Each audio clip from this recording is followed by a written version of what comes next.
human person who did that and be like, what the fuck? Or the fact that it was a second grader, it's like, yeah, you wouldn't understand that that's not okay because you think it's a funny joke from the interwebs. No, yeah, because basically we have begun to stream. Cool, I figured. The story is I'm a bus driver and I had one of my elementary school kids come up behind me while I was driving and say, "I like your cut, G," and then smack me in the back of the head the other day. And I had to be like, that is absolutely not appropriate. And I still don't really know how to discipline kids effectively. Yeah. Because the last couple days, my elementary schoolers have just been throwing shit out the windows. Just because that is, that's their want. That's just the impulse, the vibe they get. That's just what they're like. And that's just what they want. Every time I get on the intercom and I'm like, absolutely do not throw things out of the window. You are littering. You are endangering other drivers on the road. You are being disrespectful. I will tell your teacher. And they don't even look at me. They just keep doing their thing. And then 2 minutes later they do it again. You can kick kids off the bus, right? I don't think I can kick kids off the bus. Because bus teachers would do that. I don't know. I guess I just need on the bus. Can you kick kids? I don't know. And so, okay, here's the thing. My impulse is to be like, I'm going to talk to their teacher, right? Mm-hmm. And, but the thing is even if I know the kids' names who are misbehaving, I don't know how to talk to the teacher and be like, hey, can you please get this kid in trouble? That feels like a weird conversation to have. I mean, you could also I think that's fair. It's this kid is doing something bad, and I know that you have the authority to do something about it. I think that's fair. Yeah, or you just say, "I will tell your mom and your teacher and Santa Claus." I'll tell Jesus. And I'll tell Jesus. My dad's a pastor. Yeah, I got my foot in the door, idiot. Yeah. Good luck in hell. The big guy upstairs. So. I hear it sucks. Have fun. My dad's gonna make you go to hell if you don't stop. Do you think that throwing paper out the window is worth burning eternally? Because I don't. Do you think if you just got on the intercom and you're like, all right, anybody who throws something out the window's going to hell, do you think they would stop? Do you think that would do anything? The other day, because there are different, there are different stops. When you start the bus, you've got 80 kids on there. And then between the two stops, you've got 30. And then my last stop, there are only 3 kids. So we kind of talk and hang out at the end of the day. Those are good kids that I can pal around with. But the other day, one of these kids was like, if there was, if a nuke went off, how would you actually die? What would kill you? I was like, I'm your bus driver. I don't feel like I'm qualified to answer this question, and I don't feel like we should be talking about this. We can have a conversation about radiation and how you will be a shadow on the wall, but I don't think you want to have that conversation, kid. Yeah, it's it depends on how close you are to the blast. I don't know what's gonna freak him out. I don't know, You just feel it's an explosion. It's be like, well, actually, the nuclear bombs were that's a threat invented by Russia, so you shouldn't even be scared because they don't exist. Just kidding. Adeline, do you have an eye on this stream? Are we successfully streaming? Yes, we are streaming. Okay, cool. Hi, Ian and Dylan. I saw that you were commenting. It was just non-specific enough to make you think that you were maybe doing that pre-show chatter thing. I am streaming today from a new computer in which I don't have the sound wave thing set up yet. So we're going back to old school with just whatever transparent GIFs I could find on the internet overlaid over our art. The good old days. And I'm streaming today from a brave new world in which I've received my second vaccination dose. Hell yeah. And I feel weird. And subsequently feel like shit. I was really hoping... Oh, go ahead, Keisha. Oh, I was this morning, I felt pretty okay. And then I got up and walked around for a little bit and I felt not as good. But it was really only my stomach that hurt. And it was my brain didn't know that the rest of my body felt weird because I had a ton of energy and I was listening to songs and really feeling good about the day. And then around 2, then my whole body was just kidding. It's time for death. And that's where I am now. You, me, and Steppenwolf make 3. So How are we feeling about theaters in May? On our schedule, we tentatively have Black Widow and Cruella both on the docket for May. But I'm gonna be vaccinated soon. I will most likely be fully vaccinated by the time May rolls around. I don't know if Adeline has any immediate plans for vaccination. If I am ever going to get vaccinated, no one has even like, you could maybe get vaccinated. They're just no one has ever.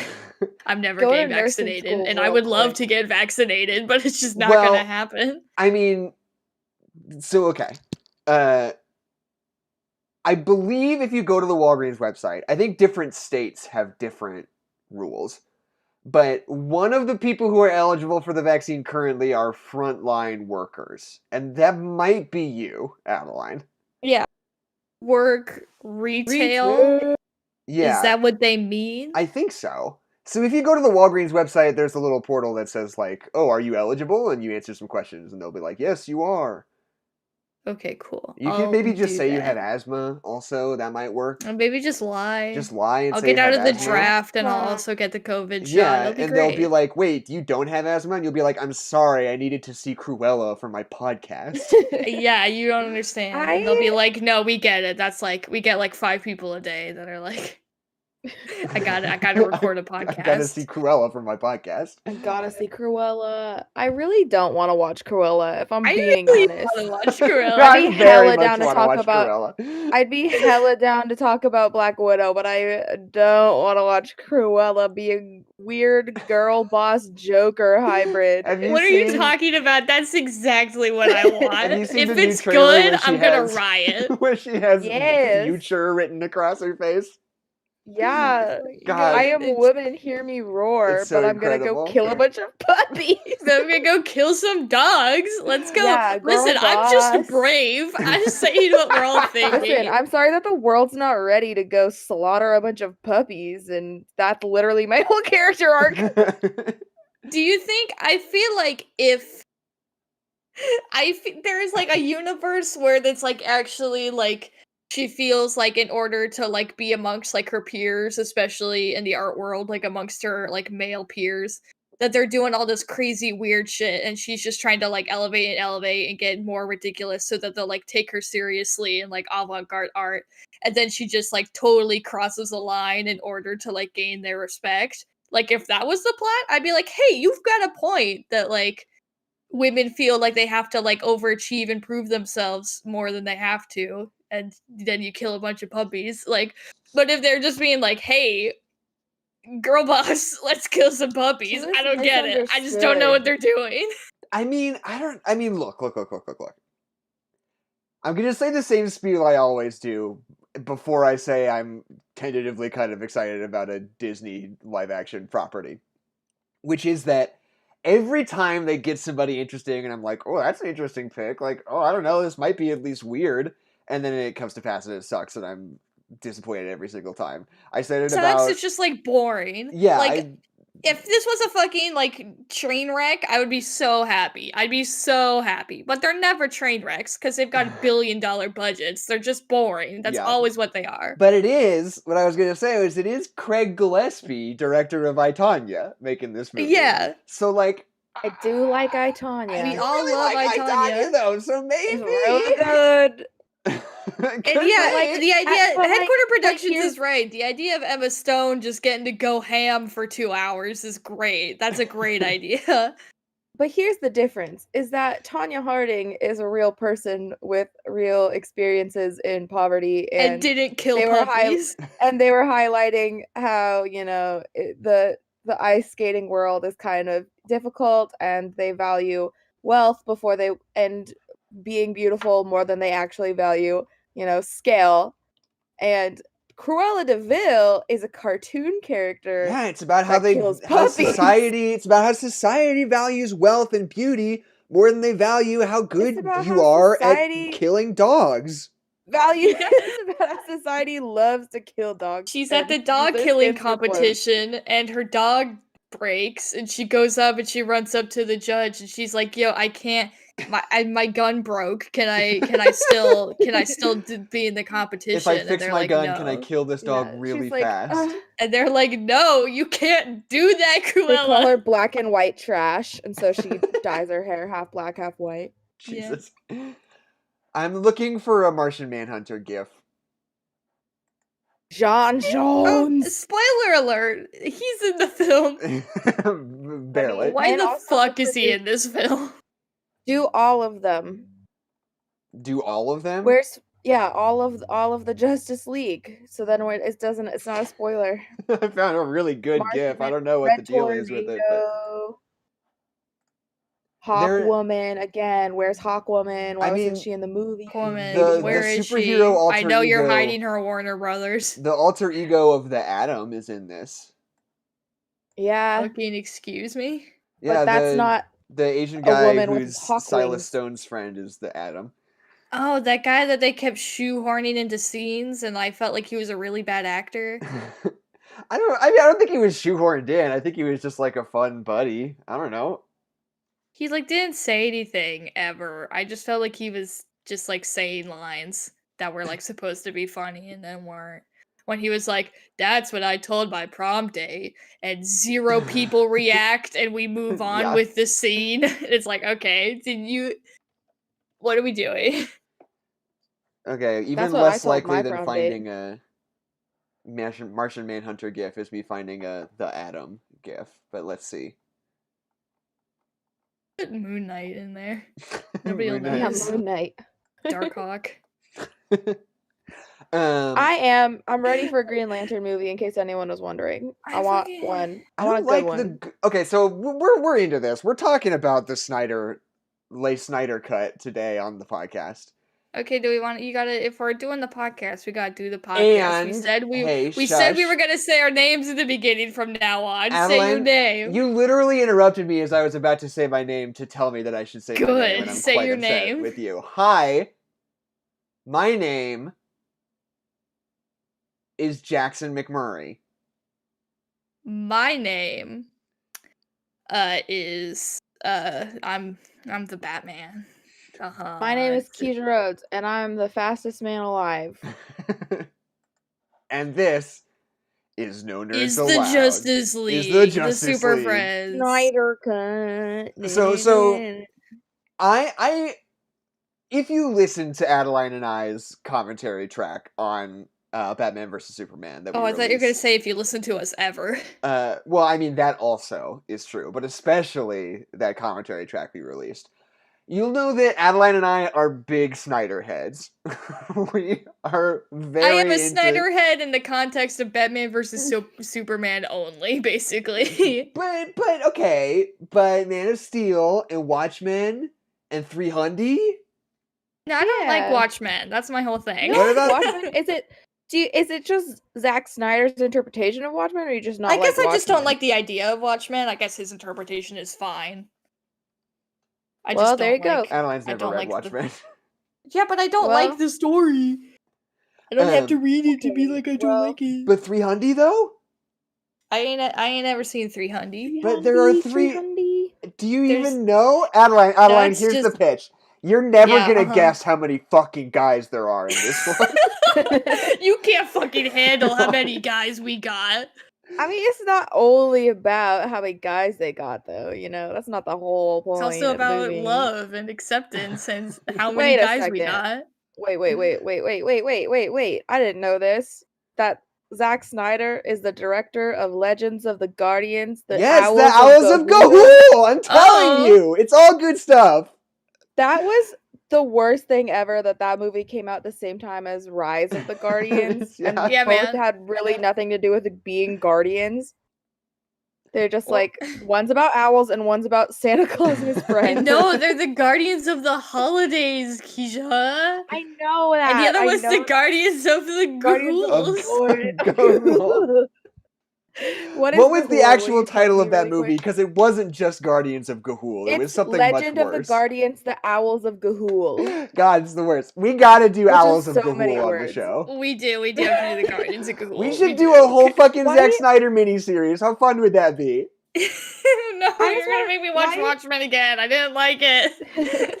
Why didn't they just call it Guardians of Ga'Hoole? Wasn't that what the book was called? Yeah, they that's thought what I people always would get call it it, 'cause that's confused with what's Rise of the fucking called. Guardians. So they were like, "This is confusing. Let's add more words. It'll be less confusing." And so they had to put the word owls in the title, so people will be like, "Oh, it's the owl one." I feel like Ga'Hoole is a very owly word. Maybe that's just by association now, but like when I hear Ga'Hoole, I'm like, oh, owls. When's the last time you guys saw that episode of 30 Rock where Matt Damon plays the airline pilot who has memorized the entire script of the Owls of Ga'Hoole? And there's that scene of him like lip syncing along to some of the dialogue. Yeah. It's really funny. Yeah, 30 Rock's really funny. Yeah, 30 Rock's good. So is Legend of the Guardians of the Owls of the Ga'Hoole, is that good? Or is just 30 Rock good? I don't know. I haven't seen the Owls of Ga'Hoole. I will probably at some point. Next week, stay tuned. But so Adeline and I were very amped for the Snyder Cut. Yes, because we were so disappointed by the Justice League movie. Right. And because what we love about Batman vs. Superman is that it is absolutely batshit insane 100% of the time. Yes. And like, good or bad, we're going all out, fucker. Like that movie is so fucking wild and nobody seems to understand. Nobody seems to get how fucking bonkers it is, and I don't understand. And so that's why the Joss Whedon cut of Justice League was such a disappointment, because it did not feel like a Zack Snyder movie at all, and it felt absolutely nothing like Batman vs. Superman, aside from the fact that it just fucking blew chunks. And but it didn't even blow chunks spectacularly. It's just like a boring. Sucked. Yeah. It's just boring. Nothing happens. It's just people being angry at each other for like an hour, and then they bring Superman back, and then they beat up some demon who's like looking for his mom or some shit. Right. I don't even remember what the motivation for the villain is in the original one, because it was stupid. You want me to tell you? Yes, please. For the listeners at home who did not tune in to my Twitter takeover, I had never seen the original release of Justice League, and I figured I should watch it for, scientific comparisons. So it's all in my brain. It was very easy for me to be like, yep, that's the same scene. They didn't really cut that too much. Or like I had lines that were still in my noggin, and all Steppenwolf does, like Matt Damon. Like Matt Damon I studied. All Steppenwolf does in the original one is A, look like he's made out of plastic only. Yes. And B, yes, talk to his mommy, who is, I guess, in the mother boxes, or is the mother boxes, because that's never made clear. It's truly like the flimsiest, worst motivation ever, where he's just like, I'm Steppenwolf, and I gotta get the boxes. And like that's my mom told me to. Like that's literally why he's here. Right. My mom told me to get these things, so I'm going to go get them. This is just a grocery run for Steppenwolf. It really was just Buster Bluth's motivations. He only just cares about his mom. Yeah, my fucking mom told me to. These are my awards, mother. Mother from Army. From the Earth's mightiest heroes. But so my immediate reaction, like having finished the full 4-hour Snyder cut, because when we were expecting, all the marketing around this movie is like, this is fucking Zack Snyder uncut, like an absolute window into Zack Snyder's twisted mind, like his original vision for the Justice League, So we were like, this is gonna be like even crazier than Batman vs. Superman. Like this is gonna be so fucking wild, people aren't even gonna know how to watch this. It's gonna be insane. But what I hadn't considered was that, like, the way this movie actually turns out, it's not really, like, super mega different from the original version, except that it's just better. It's just, like, easily, like, 10 times better, making it, like, a pretty good movie.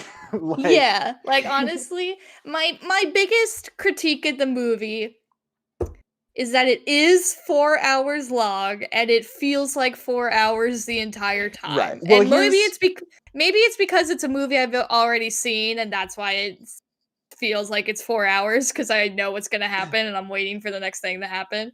But also, it doesn't go bonkers. They do add in some dream sequences, which I very much appreciate. There are dream ballets. We got it, gamers. They're not really dream ballets. They're like... Yes, they are. They're not metaphorical. Like 1.5 dream ballets. They're not metaphorical. They're like premonitions. They're like, this is what's gonna happen. There's premonitions. There's flashbacks. They're very literal. Victor Stone imagining himself as his old self and his new self. That shit's good. That's your rules. But it's a dream ballet. I guess it is dream ballet. I guess I didn't. Yeah, because you don't know if it's like actually happening or if it's in his head. Yeah, those are dream ballets. Okay. So there's 2.5 dream ballets if we're not counting them as premonitions. I don't think any of them are really dream ballets in the same way that the dream ballet of Batman vs Superman is. But whatever, we can move forward. We're jumping all over the place. But like the last one is so long and feels so self-indulgent and doesn't really establish anything other than Zack Snyder's gonna make another movie. I did not like Joker and Batman's 10-minute conversation. Oh, come on, no, it was fun! No, it was fun, but it made no fucking sense as what we were doing and why we were there. And I know that Zack Snyder really wants to make his dystopian superhero movie, but he has to make like 3 other movies first. I get it, but come on. We're doing shit with it. The biggest problem was that it was the 3rd epilogue. Yes, exactly. That was one epilogue too many. Yeah, true. And it also wouldn't have even been a problem if he just hadn't put in the words epilogue. Like he said, here's the epilogue now, now. And then you check the time and there's still like 40 minutes left, and you're like, what? Exactly. Yeah, like, I think I think the 20-minute conversation between Batman and the Joker could have been an after credit scene, and I think that would have been a better way. Yeah, because it's not relevant to what we're doing. It's kind of foreshadowing something in the future. So that's like literally what an after credit scene is supposed to be, rather than like a part of the movie. And also, another thing I don't like it is because it's one of the best parts of Batman versus Superman is where you just have Batman just like fucking walk past the Robin suit with the Joker's written on it. And it just immediately tells you everything, and you're like, oh, holy shit. And then we just move on, and you've got all this new information. It's such a cool moment of environmental storytelling where you just fucking get it, and you understand who this Batman is immediately. Like, it's awesome. Old Batman. But then they were like, what if we made the Joker and Batman have a 10-minute conversation to explain that, just in case you didn't get the fact that the Joker killed Robin? They're not explaining it. You don't know what happened. It's just like drawing more attention to it. It's just the Joker going like, I killed your adopted son. The dialogue was rough where he was like, because Mira's like, you've never loved anyone in your life. Blah. And he was like, yeah, I have. I died that day. He like literally quotes Princess Buttercup, who's in this movie. He does. Disagree. Life is pain, princess. And then Joker's like, he's lost his daddy, his mommy. And then Batman's like, you better not say another person. You better not say it, or else I'm gonna. You better stop listing people, motherfucker. I think all that stuff's good. And his adopted son, wink. And you're like, and then Batman's like, yeah, I fucking killed Harley Quinn. Now you get to cry. And the Joker's like, oh, you almost made me cry. And it's like, what are we fucking doing? I think all that stuff's it's good. the end of the movie. I think all that stuff's good. Finish the movie. Here's what I was gonna say though. Up front. I've been here for 4 hours, the Joker. Please stop talking. Being held hostage by the Joker. In real life, in my own home. Which is that. As much first of all, Headquarter Productions, you're being very snotty right now, and I know you're leaving. You might have already left, but you got to get on board or you got to get out because. Listen. We have lots of love for multiple kinds of directors here. Anyway, we got to talk about them all. This is me being friendly and playful, not me actually being mean to you, Headquarter Productions. Just a heads up. If you listen back later, I don't know. But. So the promise of full blown coked out Zack Snyder making this movie is like, the thing about it is that after Batman vs Superman was so universally loathed, it made plenty of money, but Warner Brothers basically was like, Zack, you can still make Justice League, but like we're gonna keep a close eye on you, right? But you gotta chill out, man. And yeah, and this script, like even if it is the Snyder cut, the fabled Snyder cut, This Snyder Quest. it's still the Snyder cut of a movie that he was writing and shooting while he was pretty conscientiously trying to kick it back a notch, you know? Yeah. Like he was already on his back foot when he was making it the first time. So his like unadulterated vision of this movie is still a pretty, I don't want to say compromise because it makes it sound like there's an even secreter Snyder cut, which is obviously not true and not There's the real Snyder cut that we gotta get. We gotta start the petition for, gamers. But it's just all of the footage. It's just like so much 70 days long. It's just like so much more subdued and so many different ways than Batman versus Superman was, you know? Mhm. And my big theory, there was an interview with Deborah Snyder I was reading that pretty much confirms exactly this, which is that like he was never planning on making a 4-hour movie.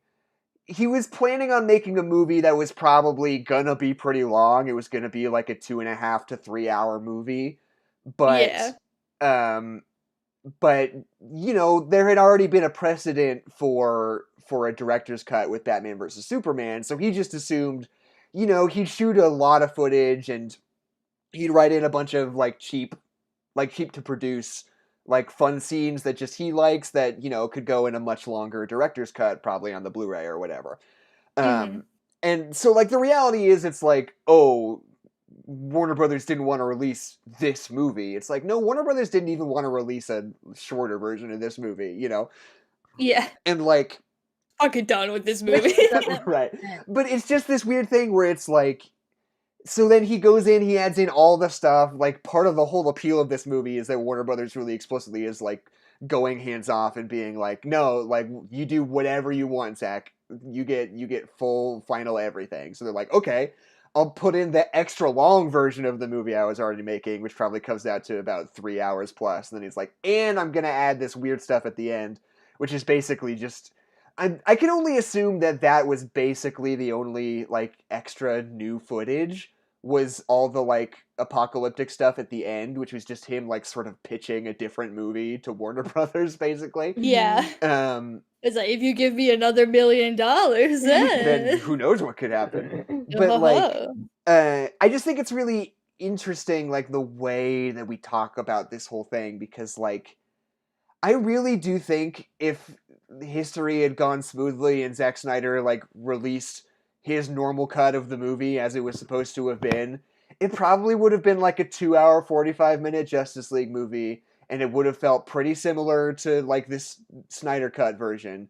And I think people would have seen it and been like, you know what, I was kind of impressed by that Justice League movie, and it would have been seen as pretty good. And we all would have moved on, you know? Yeah. Well, it's because I feel like we do need to get into the. I think people who like know the origin story of this movie. But like, I was like talking to my friends and stuff, and I realized that like people just knew the Snyder Cut as the thing that incels were arguing for because I think they get to control the media they consume just because they have opinions. And it's like that is a part of it. The part of it is that it's like the conversation of like, do people who consume a media like get to have say over like what comes out, and if they don't like something, do they have the right to change it? Blah blah blah. Last Jedi, like that whole conversation. Right. And that's the thing that people see, and they see the incels, and they go, "Well, I don't want the Snyder Cut because I think it sets a very very bad precedent," and they're right, and I agree with you. But at the same time, Zack Snyder got so screwed over. Like it was such a bad situation. And like the fact that this movie isn't bonkers crazy, like it makes me like even more like a little bit upset for Zack Snyder. It's like he was making the movie that Warner Brothers wanted, basically, and they still screwed him over and got somebody else to make it. Like it's but like the reasoning behind it is not just like, we don't like you, Zack Snyder. It was also that he was just like going through a really horrible like personal tragedy and then had to step down from the movie. It wasn't that they were like they didn't want to, I don't think they wanted to sacrifice the timeline of releasing this movie But yeah, it wasn't like, we hate you, Zack Snyder. It was like, we want to release this movie on time, and we want to respect that you can't work right now. Well, no, here's So the thing. we'll get you Joss. So I've got a pretty solid understanding. I was thinking about making a video about this for a while, so I've done some pretty extensive research at some point. But basically what happens is that Zack Snyder's making this movie, and it's really long, and Warner Brothers is getting really anxious about it because of the way Batman vs. Superman turned out. And a masterpiece. Basically, what happened was that Zack Snyder and Deborah Snyder are a married couple who are the director and producer, respectively, of all of these Zack Snyder movies. They're like a husband and wife team who are like vertically integrated into Warner Brothers, basically. Yeah. Which is kind of the reason why they can get away with shit like Batman vs. Superman, because like... Yeah, because it's like, let me ask the producer. The producer says wife. yes, because it's my wife. Yeah, exactly. But Warner Brothers is getting really anxious because, you know, movie's already kind of in production by the time Batman vs. Superman comes out. And they're about to start filming, and he finishes this movie that's like pretty long. And now that we've seen the whole thing, like, it's even worse than the fact that it's not even that weird, you know? But like, what happens is that partially through their daughter, Autumn Snyder, commits suicide, and they obviously have to stop everything, right? That's like a horrible personal tragedy to have to deal with and to have to, you know, try to work through. But Zack Snyder didn't step down from the movie. He was fired in the wake of that event. He basically, like, he had every intention to come back and continue work on the movie at some point within a reasonable time frame, but Warner Brothers sort of took that as an opportunity to get rid of him and bring on somebody else because they were getting real cold feet about the whole Zack Snyder thing after Batman vs. Superman. And so they hired not really known at the time, but they hired fucking Joss Whedon, who sucks dick, and it feels like every year there's an even more prevalent story about how much he sucks dick and everything. Like, story about Joss Whedon, it's always like, yeah, he's just the worst. Yeah, he just sucks. But like, I hired Joss Whedon, and he makes the fucking shittiest, worst movie ever. And like, that's why I think, you know, the argument that this sets a bad precedent is, of course, valid. We've talked about it on this podcast. But I think that personal element of the story is the reason why I think this is, at least on some level, this is a unique situation.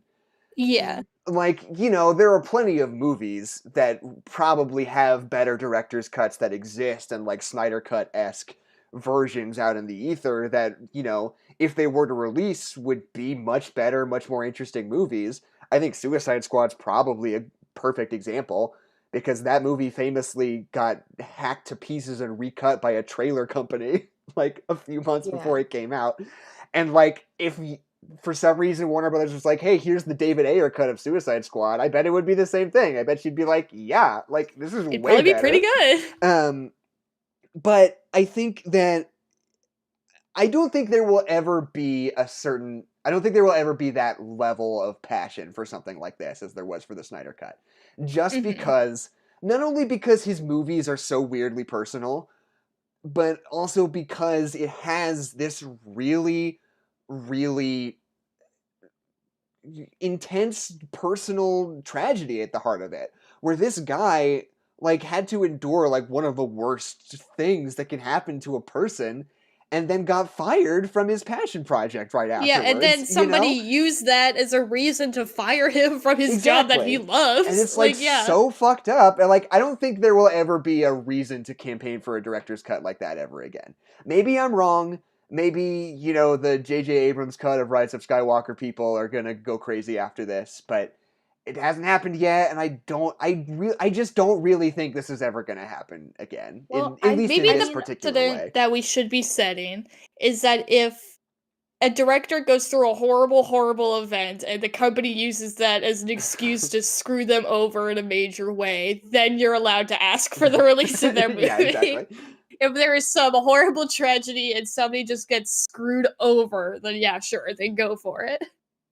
I think that even beyond like the personal story behind this movie, there is just a huge fundamental difference between like what Joss Whedon put together and what Zack Snyder had in mind, because what Warner Bros. Wanted was basically just Avengers, but it's us getting money instead. Right, yeah. And like Avengers works because those movies had a tone that Joss Whedon could work with. Like, it wasn't, we're going right off the bat, we're mourning Superman. It was where the 4 people are getting together, or 6 people, sorry, no disrespect to Hawkeye. But they're like they're a team now. Whoop-a-doo. And this movie, it literally is, the backbone is the death and loss of Superman, and how Batman cannot carry the same tune, the same amount of hope, the same amount of leadership that Superman could have. Right. And that is felt throughout the movie. That's like the huge thing that I noticed, is that we actually get to mourn Superman for a little bit during this movie. Absolutely. Instead of, there's a montage at the beginning where there's sad Martha Kent, sad Lois Lane, and then you see one hate crime and one homeless man, and then it's about building a team. Right, yeah. They cut from the Snyder cut to Joss Whedon's fucking children filming Superman with their iPhones. Yeah. I forgot about that. And instead you just get to see literally shish kebab to Superman. Yeah. Yeah. That's pretty dope. I do gotta say that it did. I understood it later when they were like they were so afraid of Superman. Like, Superman's gonna fuck up their whole shit. They're like, they didn't wake up till they knew that Superman was dead. I think that's cool. I like that. Yeah. His scream echoing across the entire planet in waves was a little literal. A little weird to me. I don't know. But like, it's great that there are consequences, and you're introducing like rules into this world where the Batman versus Superman impacted this movie. It's like how the Sokovian Accords impacted Captain America 3. Right. That's what made that movie so, I mean, that's not the only thing, but that's part of what made that movie so good, is that they were paying for their actions had consequences. Right. So this movie was already better in the first 5 minutes. And I had leaps and bounds. Like, frame 1, I had this sort of epiphany while I was watching this. Because the first thing that comes up is, like, this warning from HBO Max that says, like, yes, this movie is supposed to be in a 4:3 aspect ratio. Yeah, which I think is really funny. This is what Zachy wanted. We respect Zack. Which is, first of all, just funny to me. That feels like a very Zack Snyder-ass move. Oh, that feels so Zack Snyder. To be like, yeah, 4:3, that's what I want. I am so surprised they didn't just mail everybody a film reel, and they're like, you got it, you have to watch it this way, I'm sorry. But I sort of, like, realized instantly that that's probably at least one of the major reasons why the Joss Whedon cut of Justice League looks so fucking shitty. Because they were probably filming so much of that footage when it was meant to be 4:3. And they're, like, taking it and, like, probably, like, either zooming in or, like, using extra, like, you know, ratio that wasn't meant to be in the movie when it was being shot originally. It's probably why that movie looks so fucking horrible. Every day of my life, I think about that shot in the original Justice League cut where, like, when Superman has been brought back to life and he's in that cornfield with Lois Lane, and his, like, forehead is literally cut out of frame, and you can see his shitty CGI mustache. Like, it just, like, that was, like, the moment of, like, for Justice League, where I was like, all right, you're not... Like, this movie's bad. You're never recovering from this exact moment where Superman is, like, crying and kissing his wife or whatever, and his forehead is cut out of frame. Like, come on, Joss. Like, this is bad. Because that's the thing. Like, I mean, like I said before, I think this Snyder cut, it's still very much the same movie in a lot of ways. But very it's, much so. Like, every single scene is cut and edited so completely differently. And it's just... better. It's just like they were like, what if we just made Justice League better? And it's like, great, thank you. It's better now. Like, I appreciate it. And it does, as much as it is very much toned down, it does, like, actually feel like a sequel to Batman vs. Superman, which is cool. Oh, yeah. And so, Kezia, I had a question. So that original scene where Wonder Woman is stopping the hostage situation with the terrorists, I really like these British terrorists, by the way. I think they're super fun. But where she's like punching them and she like punches them and they go flying. In the original one, it's very like realistic fighting, isn't it? Or do they still go flying? I mean, I think they still go fly. I guess I don't really remember. I was about to say, because I feel like when I watched the Snyder cut, it like hit me. I was like, it seemed like, oh, this seems like a comic book movie where like Wonder Woman is like moving so fast and just like touching really people like and they're that. going flying. Like it seemed like she seemed like superhuman and like a god. Like it was cool. Like I remember that scene in the original Justice League where he like brings out the machine gun and tries to shoot the hostages and Wonder Woman like goes in front of him. And it just looks stupid because they're trying to ground it in reality and it just doesn't, that would never happen in reality, so it doesn't look good when she's like crouching in front of everybody moving her wrist around. But I remember watching in this cut where it seems like she's moving faster and like punching people harder and she really does seem superhuman. I remember after that moment I was like, holy shit, that was actually kind of fucking awesome. Where she's just like, this guy pulls out a machine gun, which is like the worst thing that could happen because no person can stop a machine gun, and she just goes through with her bracelets and just stops every bullet. It's the coolest shit. It's so cool. I have a beef with the composer of this movie, Tom Holkenborg, because for some reason he just wussed out and stopped calling himself Junkie XL, and I'm really mad about it. Because he did. He worked on a score with Hans Zimmer under the name Junkie XL, and then I guess he just got embarrassed about it after that. And then everybody made fun of him too much. Started calling himself Tom Holkenborg instead, and I'm mad about it. Like, come on, dude. And then he wrote the fucking Sonic the Hedgehog soundtrack under his God-given name and not under Junkie XL? What's wrong with you? Yeah, that's the movie to do, Junkie XL. Yeah, man, that was made for Junkie. For the children. You did the Deadpool soundtrack. It's a really good soundtrack. Can we talk about how weird the fucking music is in the Snyder cut? Yeah, the score's not super great. Yeah. I do like Junkie XL, but the score's not so good. There's so many like choruses singing, and all of the needle drops. They're not. I say needle drops. They're not like actual like songs. They're just like songs that have lyrics in them that play. Right. The one that plays that's like, we thought all the gods would live, but they didn't. Yeah, it's like, okay. And then that scene, Kezia in the Justice League movie when Aquaman like drinks a big beer and takes off his big shirt and walks into the ocean. It's like a rock song. It's Icky Thump by the White Stripes. Yeah. Yes, it's not a bunch of Swedish women singing to him. Which no. That's terrifying to me. That's the first time when he's like walking into the ocean and the ocean's all big and mad, and there's this weird acoustic man just like singing a song. But it's just so funny that they took the same footage and just put a completely different song over it. Like, I know, this is so like much more like mellow, quiet song. Yeah, like Zack Snyder made this thing. It's like, this is going to be sort of a like mellow, contemplative moment for Aquaman. It's going to like really contrast with the raging sea around him, which sort of represents his interiority. And then Joss Whedon came in and is like, no, actually, I think what this scene is that Aquaman kicks ass. And it's just like, which is true. Bow, bow, bam, bam, bam. Like, okay, I guess. Like that's sure. I like that better than the weird song that they chose for Aquaman to walk into the water with. Choose a different song. There are a few hiccups with this movie because it does at times feel bloated. Like there are just scenes that are in there and they're super slow motion, which I know is Zack Snyder's style, but it seems like it takes away from the scenes that are meant to be slow motion. Like all of the Barry Allen stuff is so cool that shit because rules. like he is going super fast. That's how he's perceiving it.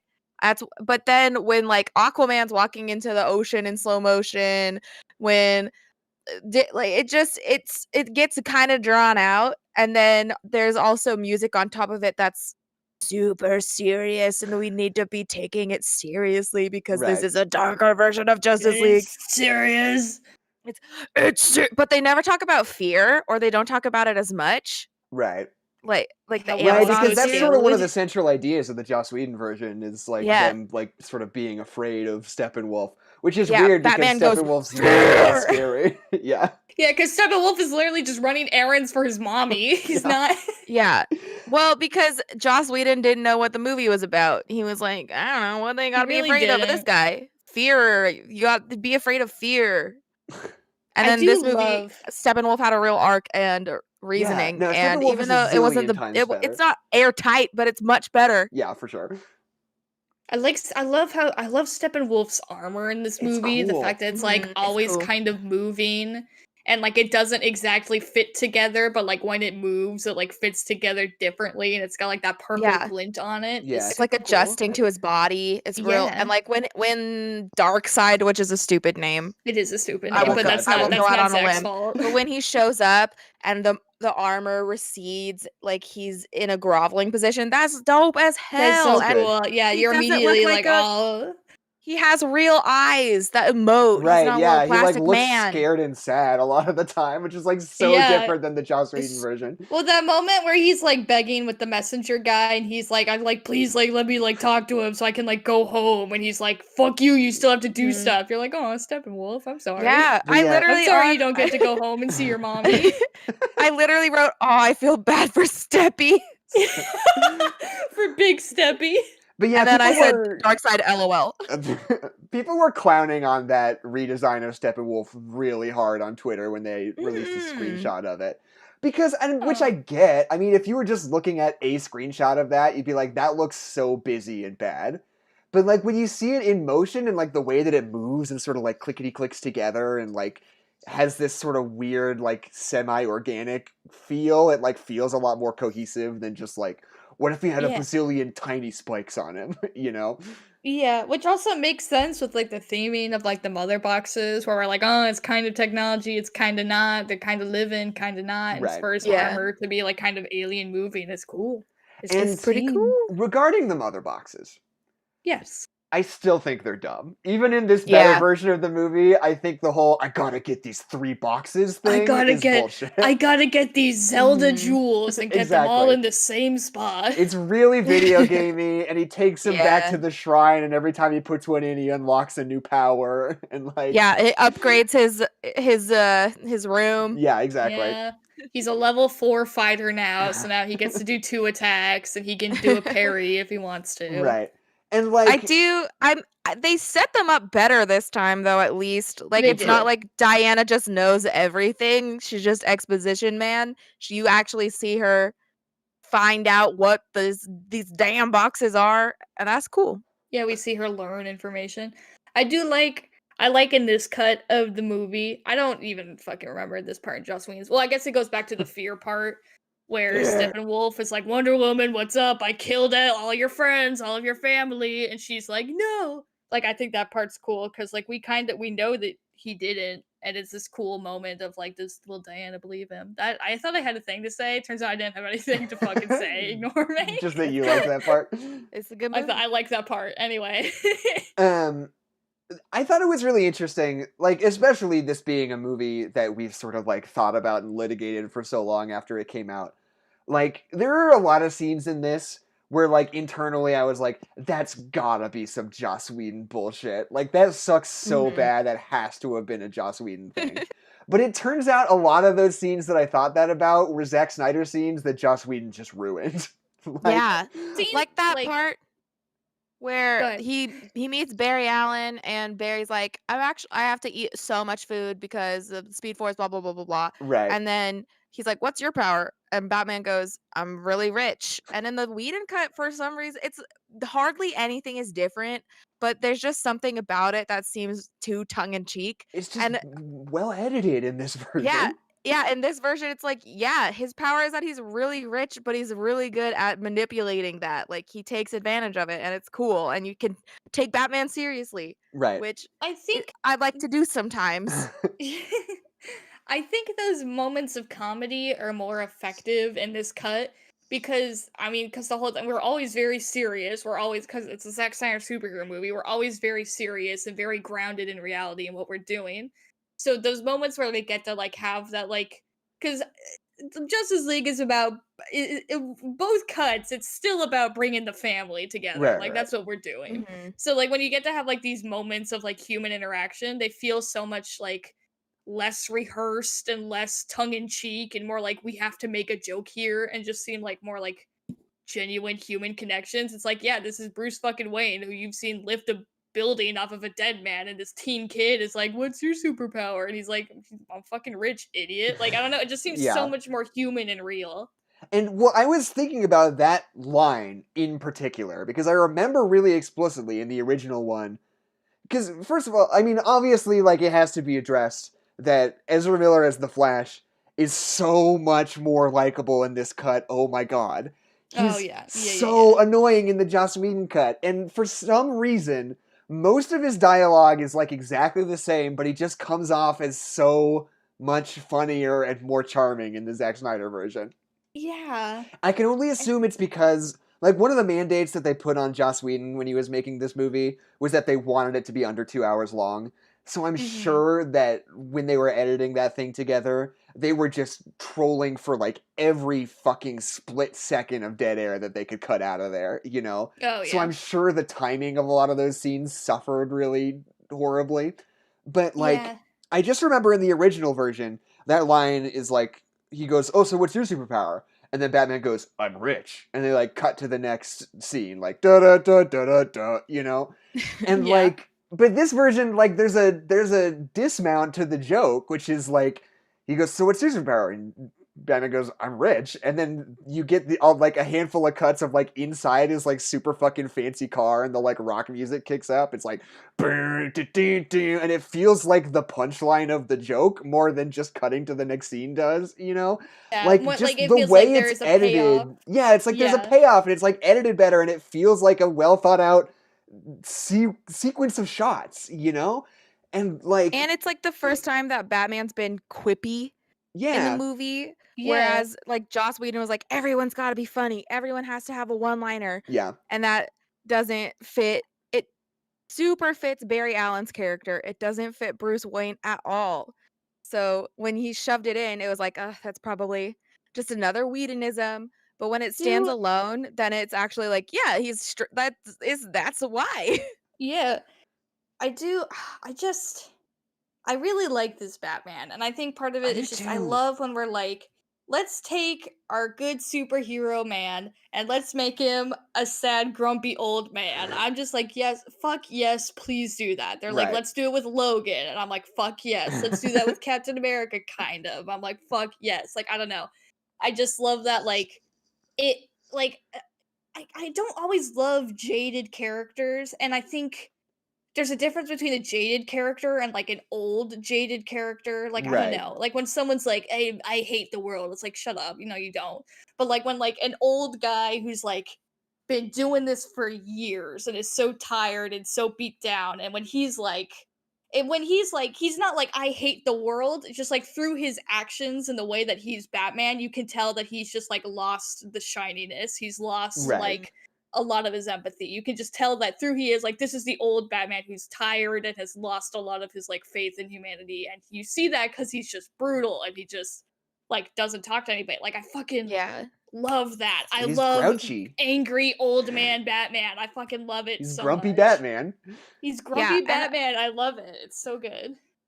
it's nice because this movie also takes that character that's all persnickety and cantankerous and posits what would happen if they had to try and go back to the way that they were, and it's a struggle for him. That's part of his character arc in the movie, instead of just being like, well, I'm not very good at this, waka waka, and but he's actually doing all of the things. So what do you mean you're not good at Yeah. it? We I don't love actually see him how be bad at it. Right. yeah, I love how first of all we see him be bad at it, and then we just see him so desperate to get Superman back. Like I love that. Mhm. I like that conversation. I feel like Aquaman sometimes in this movie is like the no don't guy just for like no reason, Right. just because we need Yeah. Batman to seem more extreme than he is. So Aquaman's like, no, don't do it for no reason. He has no reason to be like, this is a bad idea. Right. But that scene where they're going to reanimate Superman, and the computer's like, "Hey, maybe don't," and Aquaman's like, "Hey, maybe don't," and Cyborg's like, "Hey, maybe don't," and Batman's like, "No, fucking do it. We have let's go. It's Superman. Fucking do it." Like, it's so good. I love that. I really like that scene too. I feel like, with the exception of Aquaman, I like that all of the like core team feel like they share narrative agency a lot. Oh yeah. Like, these characters really feel like Aquaman is the only one that I feel like kind of gets a short straw in this movie. I don't think he has quite as much to do as the rest of them, but the other 4 characters like feel like they're really well balanced in this movie in terms of like having arcs and like driving the story and like being interesting. You know, like between Cyborg and Flash and Batman and Wonder Woman and Martian Manhunter. Maybe even Martian Manhunter has the most agency in this movie, I would argue. Yeah, he does. He really is. Like, without... What was Just We Need... How could you even have this film without Martian Manhunter? You couldn't do it. You couldn't do it. He's too important. And I like that he's here so much. So, okay. Let's talk about Martian Manhunter for a second. No, we don't have to. We don't have to talk about it. He shows up. Talk about Martian Manhunter. He shows up and he's disguised as Martha Kent and talks to Lois Lane for a little while. I don't know why he does that. Whatever. And so then he like goes out in the hallway and then he just turns into Martian Manhunter. You're like, oh, cool. And then he turns into that senator who tells Lois Lane she has big balls in Batman vs Superman, I guess. Yeah. I don't know if he's his long fucking con, I guess. Yeah, has he been Martian Manhunter this whole time? Because if so, I'm gonna need to go back and watch Batman vs Superman again. And write a whole fucking blog post about how that guy make a new Tumblr has been Martian Manhunter this whole time. But it's just like...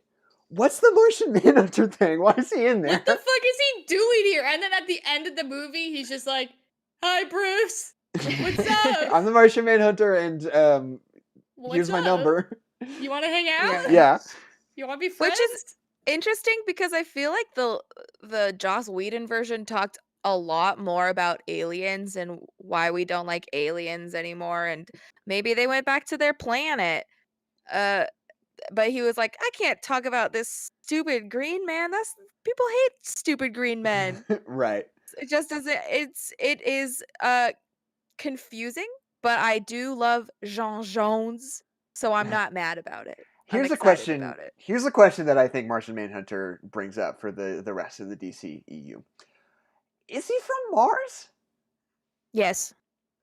Is he gonna be from Mars though? He has to be. This is a real question. That like, is one of... Maybe he's like the Kryptonian Mars. Different Mars. It's just a little bit different. Just a coincidence. There's a different... The Kryptonians also had a planet they called Mars. No relation. It's just a it's embarrassing. It just happens sometimes. No, that's why he goes and talks to them, because his whole race got wiped out by Darkseid. And I mean, that's what it is in other media-ish. Like all of the Martians get killed off, and so then it goes to Earth. And Martians obviously live a long time because I guess they have to. Because that's the only way the narrative makes sense. Yeah, that's the only way the narrative makes sense. That people never saw green men walking around Mars. Well, and so he's like, we gotta stop it from happening because I don't want all the Earthlings to die like the Martians did. Right. Here's the thing, though. They're very obscure with like what actually happens when the Unity happens, because they weren't like everybody dies the end. They were like everybody's alive. The amount of times they say like unalive and anti-life in this movie is stupid. But they're like they're alive, but they're not alive, and they turn into the demon bug thingies. Parademons. But everybody who dead is dead, and everybody else is dead. The Koopa Paratroopa is Adeline. Oh, you're right. And they're all under his control. So they don't tell you that everything dies. But then at the end of the movie where it happens, the entire fucking planet explodes, which I don't think is what was supposed to happen, so I don't know why that happened. That is the sickest shit I've ever seen, though. It is the that bit at the end, where they rewind it and you see everybody's like flesh come back together. That's the sickest shit. And like they set up the fact that when he runs, like they set up the fact that when he runs too fast, like time starts to go backwards, and you see everything blow up, and the Flash just starts running like into the explosion that just sort of unhappens like under his feet as he's running is so fucking sick. I think that's so cool. I love Speed Force shit. It's so good. It's so exciting. And I'm glad that they did that in this version of the movie because it's set up in Batman versus Superman, where Batman sees the Flash for a second. And then in the Joss Whedon version, that doesn't even come close to happening. So you're like, but it's closer to happening in this movie. It still doesn't happen. Yeah, that's true. But at least they set up the possibility for it. Right. Like, it's not that. Well, because Zack Snyder wants to make his Justice League Dark movie. He wants to make the post-apocalyptic fucking. He wants to make that movie so fucking bad. Like that's what he's been. These other movies first. That's what he's been trying to set up this whole time, and he just can't ever quite get there. And I think he knew that this might be his last chance. I think that's why he put in that whole 20-minute sequence at the end. He's like, this might be my only chance to at least kind of do it. Like, I don't know. Even do it a little bit. Yeah. Like, just a taste if that's all you ever get. Well, definitely people will watch that and be like, hey, when's that happening? Why aren't you going to do that? Hey, Warner Brothers. And they're going to be like, oh, shit, fuck. we have to do another one. I will say the things that I liked about that part. Well, things that I didn't like about that part, where Mrs. Aquaman is like, you've never lost anyone important to you, Batman, whose whole shit is that his parents That's died. not public knowledge, though. She doesn't know that. It's called a secret identity. Person who knows anything, it's just like, okay. But the people who know him as Batman only know him as a loner, Adeline. Nobody knows why the seem like a dumbass. Where she's like, who have you lost, Batman? It's not public knowledge. But here's the thing about this movie is they add in that little bat drawing, which is like supposed to be a little red herring, where they're like, ooh, people think it's Batman, but it's actually those bug the boys. The Koopa Paratroopers. Yeah, the Koopa Super Troopas. The Galoombas. And it is so funny. It's I love it. The cutest really little doodle. Wait, was that not in the Joss Whedon version? For some reason, I thought that was in the Joss Whedon version. I don't. It was definitely okay. I couldn't remember, but it's stupid either way. They bring it in twice in this cut and only one time in the original cut. I think it's fun. It is fun. It's good. It's fun, but it's just funny that it's literally a cartoon. Yeah, right. No, we think it's Batman. We didn't really get a good look at it, actually. I love that moment. First of all, J.K. Simmons as fucking Commissioner Gordon is a fucking slam dunk. Yeah, best absolutely. casting, so good. He's good in everything. He's never been bad. That moment where he's like, I'm gonna go talk to Batman. Fucking fine, I'll go talk to Batman. And he's like, how are you gonna get in contact with Batman? And he's like, how the fuck do you think I'm gonna contact Batman? And then where next have he's you on been? the roof. That's great. I love it. You live in Central City or something, idiot? This is Gotham. So but then I love that moment where they're like talking to Commissioner Gordon. He's like, yeah, the like people have been disappearing, and he's like, and also here's this little adorable picture of Mothman. Does that mean anything to you? And they're like, yes, actually. Actually, he's like, does. I drew it myself. I think it's pretty good. I've been taking a lot of like drawing on anime online classes. What do you think? I bought a how to draw anime book. This is from what Barnes and Noble. Yeah. It took me 3 hours to do the shading. I hope you like it. It's just cute.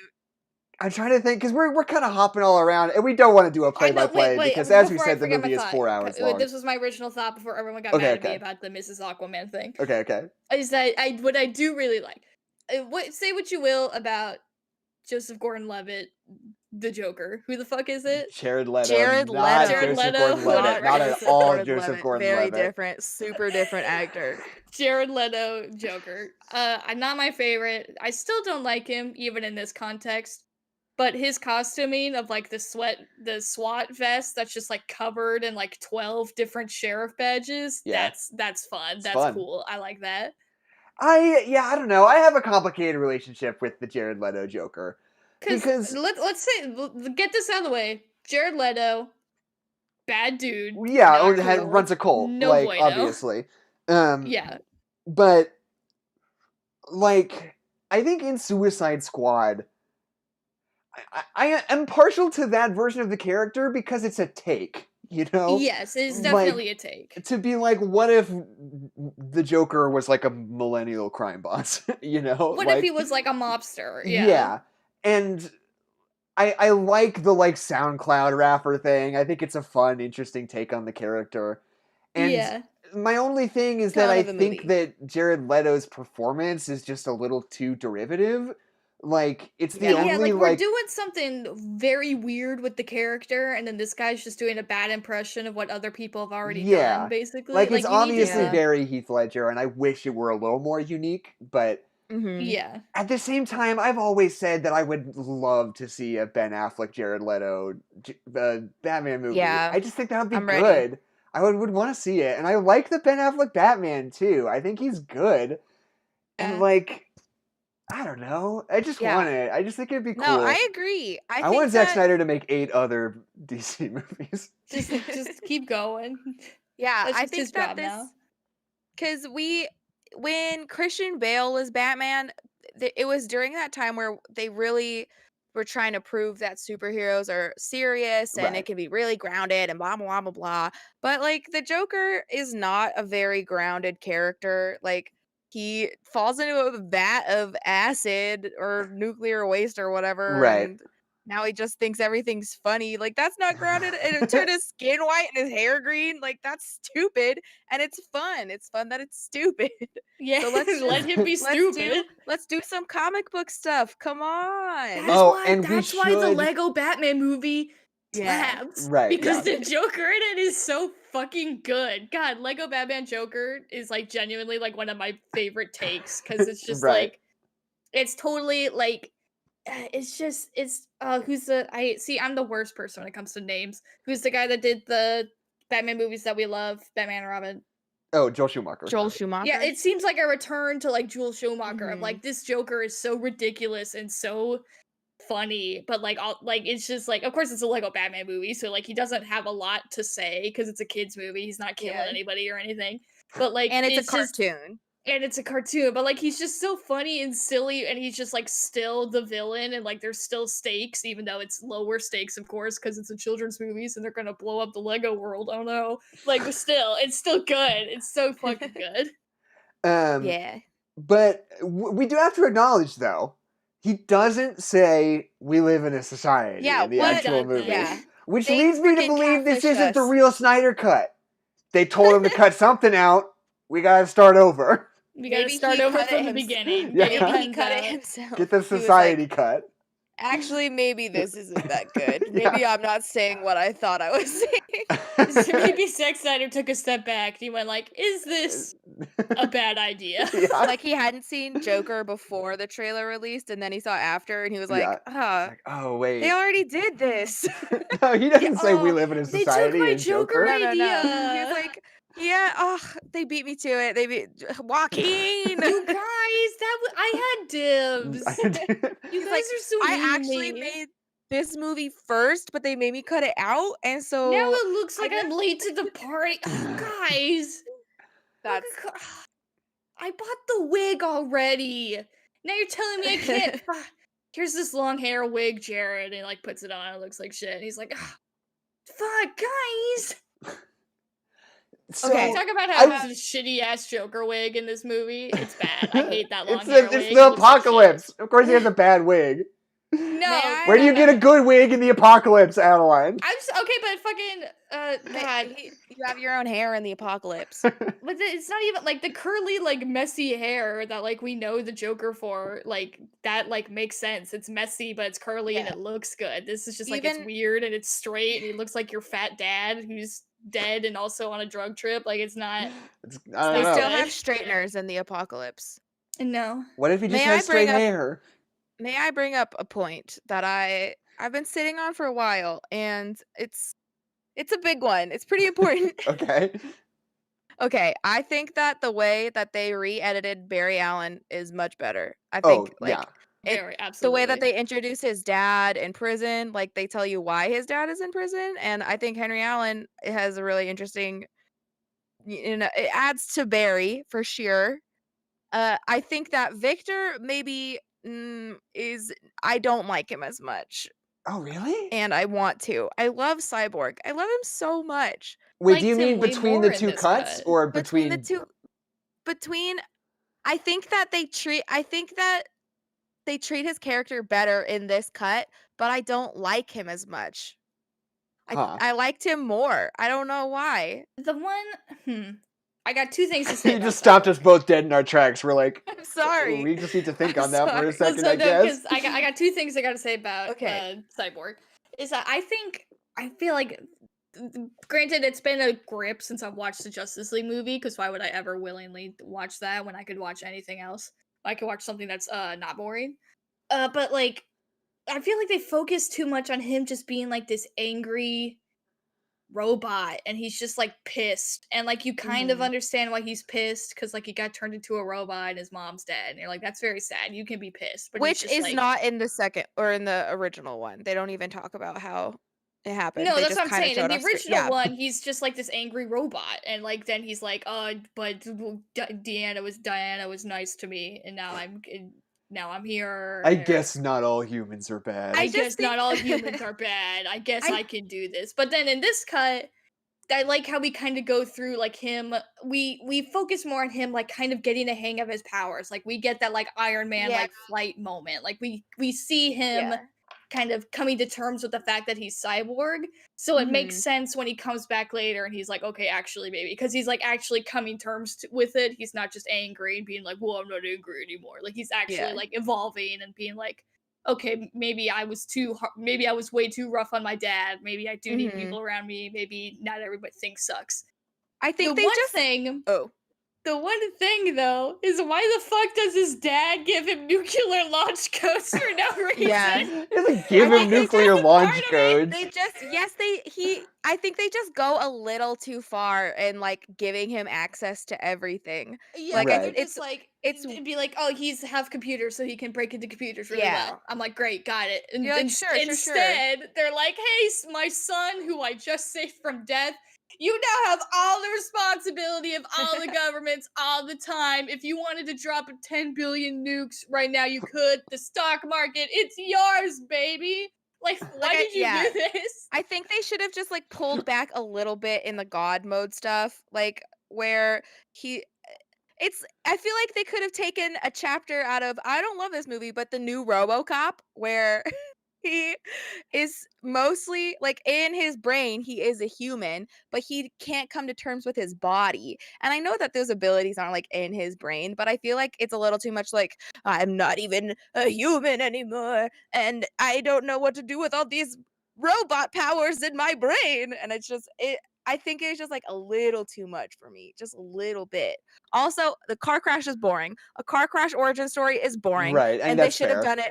They should have done it the way that it's in the comic book because it makes a lot more sense that he explodes in his dad's lab, and that's why he doesn't have a body anymore. Why wouldn't Right. they? Why would they?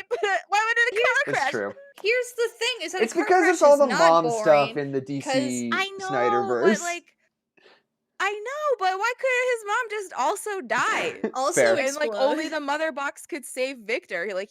And then his dad had to choose in between saving his son and saving his mom, and he'd be pissed or something like that. It's just cooler. It's cooler and it makes more sense as to why his dad would take him out of the hospital. Be like, I got this. Chops most Right. of his body off Takes him all the way home. One. to Star Labs. And he's like, I got this with this robot from space. I'm gonna fix you. Well, here's the thing: is that a car crash, like origin story, is not. It's in the way that it's shot and the way the deliver is. Because in Doctor Strange, that moment, and I Yeah. think it's because it's so tied into Doctor Strange's like lore that he gets in a car crash and that's what wrecks his hands. But like Also that makes scene, sense. that scene is always so fucking good. Of like when he's driving and he just starts doing shit and not looking, and it's this Right. long scene of him driving, and the whole time you're like, oh holy shit, he's gonna get into a car crash.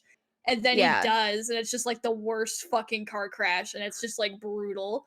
I And like would that also scene is so fucking effective. And then versus this car crash seems like an ad that they tell me to not talk to my friends while I'm driving, you Right. know? Well, I would argue that there's a big difference narratively between loved ones being killed in a car crash and the actual protagonist of the story being hurt or killed in a car crash, you know?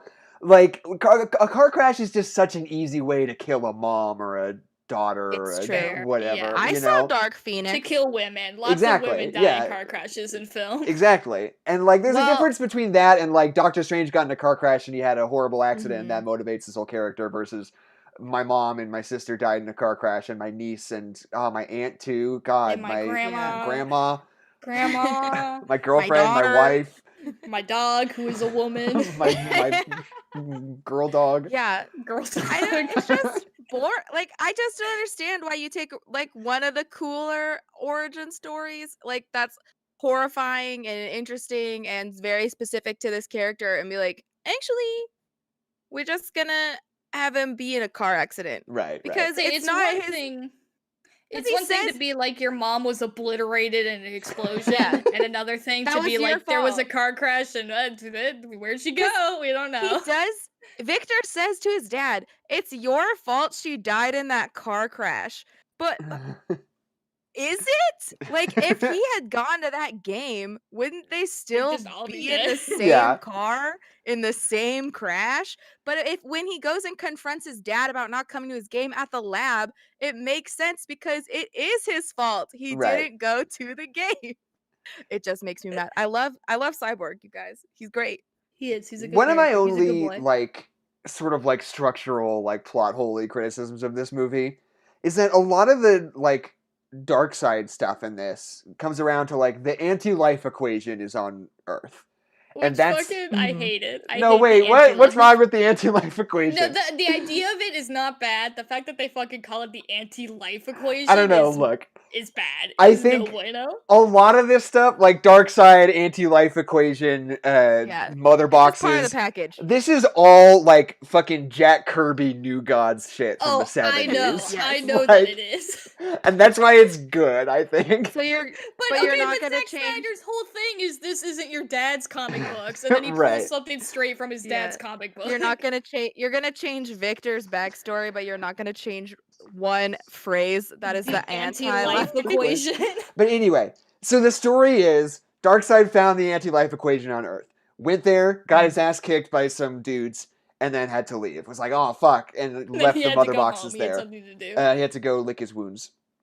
Yeah. Oh no, I love but- my boxes. But then the thing is that he's My looking mom. for the anti-life equation, and Steppenwolf like discovers the anti-life equation. And it's like, why wouldn't you know? You were there, Darkseid. Mhm. Like, Yeah, did you just fucking forget? forget? What happened? I was so worried about my boxes, I forgot about my anti-life equation. I forgot about the one time I ever lost ever and where that was. Where that was, yeah. And also, where am I now? Yeah. Who are you? I think all of this. What if he's just an old man with He's dementia? got dementia, And genuinely yeah. doesn't know where he is at Oh, any given yeah. time. That'd be so I funny. did want to destroy all life. Thanks for reminding me. Darkseid, I found the anti-life equation. He's like, what?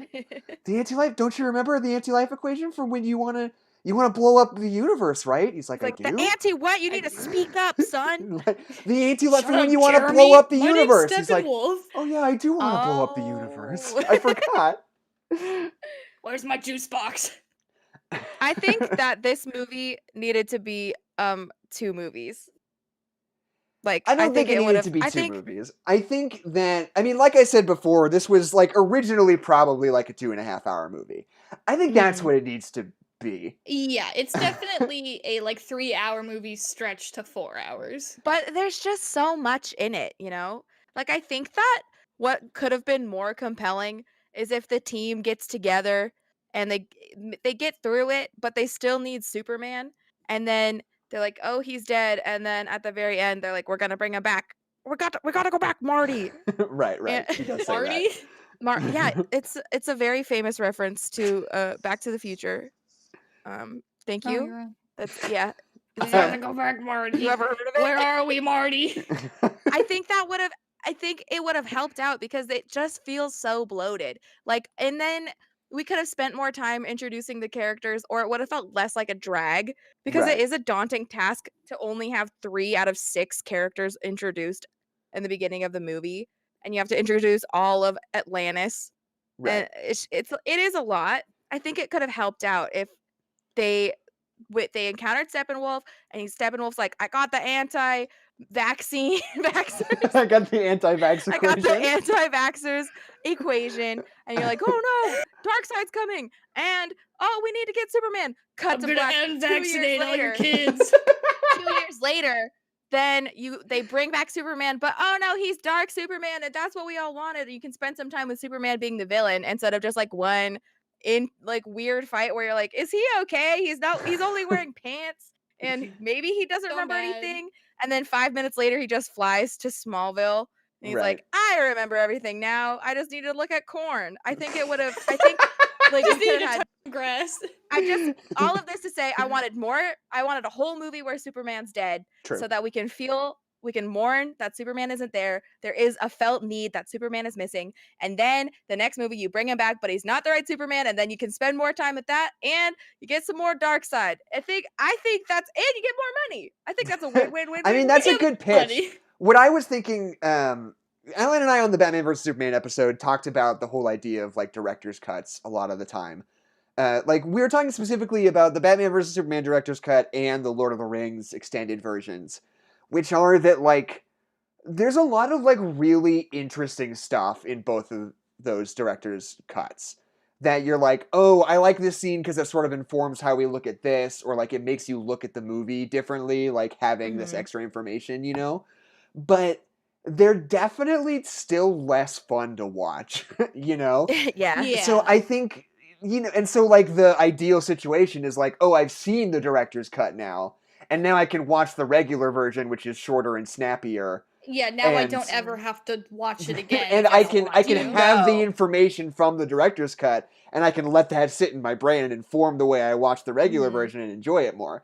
I think that's kind of the ideal setup for this movie. Like, there's a 2.5-hour movie that has a lot of good stuff cut out of it, and then you watch the director's cut, and you're like, oh, check out all this good stuff. And then you go and watch the original one again. You're like, I remember that good stuff from the director's cut. Well, the perfect director's cut is one where, because this doesn't work in this situation, where it's like the stuff that is cut out is related to stuff that's kept in, so that when that scene isn't there, it's not like there's a scene missing. It's like, oh, that scene added to this, but now it's not there anymore, but I can still imagine that it happened. The movie's just not directly telling me that it happened, basically.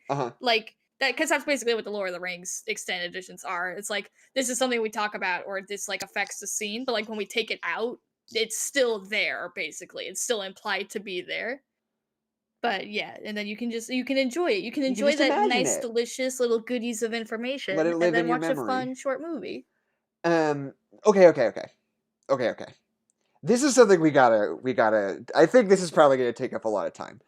The relationship between this movie and Aquaman is so fucking confusing to me. Yeah, I was about to say, I think it's really cool just because of the timeline of when all this stuff was made, that they're able to like reference the sequels a lot more. I think that's fun. Like, definitely with Wonder Woman and Aquaman, they definitely like reference them, and like have Diana like talks about Steve, and like, oh, Steve would have loved to fly that plane. And well, Wonder Woman came out before Justice League, but yeah. Anyway, whatever. But fucking no, not 84. No, not 84. Yeah. I was talking about 84. Because in 84, Wonder Woman's like, I think I'm going to get over Steve Trevor. And then in this movie, it came out before, but happened after, she's like, I still am missing this one certain person. I wonder who it could be. Well, but here's what I wanted to, okay. This is, I want to break this down, okay? Yes. Because the first time not the first time we see, one of the first times we see Aquaman, he's hanging out looking at Poseidon's trident, which is like a whole big fucking thing in Aquaman that they had to go and find it, but at this one he's just hanging out looking at it like, I wonder if I should pick that up, deciding not to. You're like, okay, fine, whatever. I mean, look, they probably changed it in between, but that's whatever.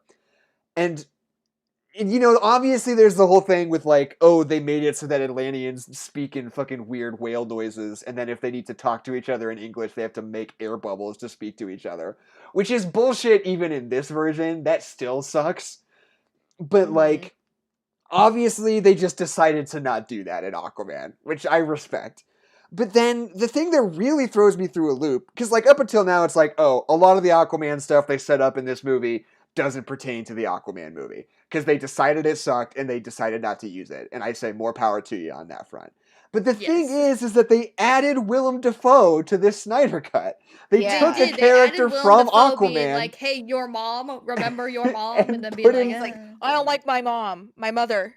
So it's like if you already know that these movies kind of don't really interact with each other in any meaningful way, why would you take a character from a movie that takes place after this and retroactively put it into a movie where it doesn't make sense for him to be and he doesn't need to be there and has like super weirdly high billing in the opening credits, by the way. Willem Dafoe is like 5th billed in this movie. But like it's just this wild shit where it's like there's absolutely no correlation between what's happening in this movie and what's happening in Aquaman. Yeah, no, there's nothing. Okay, so here's girl who guards the mother box and is an Atlantean. Is she Mira. love interest from Aquaman? Yes. But it's a completely different actress and she looks completely different. No, same actress also looks the same. Same actress. I think the wig is fucking doesn't. She does not look the same. This wig wig is so much better. The hair. It's the hair because it's wet and in the water, and then when she's on land, it's like worse than a Disneyland Ariel for some reason. I don't know why it's so red. Because in this movie, it's fucking orange, like a natural hair color, and then Aquaman, she's a Little Mermaid at Disneyland all the time. So yeah, I thought it was different actresses, different people, because Aquaman made a shitty costuming decision. But yeah, I mean, I don't know.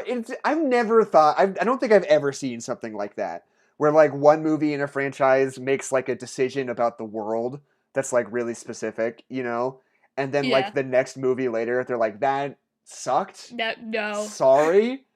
We're just not going to do that anymore. Like, I can't think of any other franchise that's ever done that. Because how are they supposed to talk the whole movie? Right.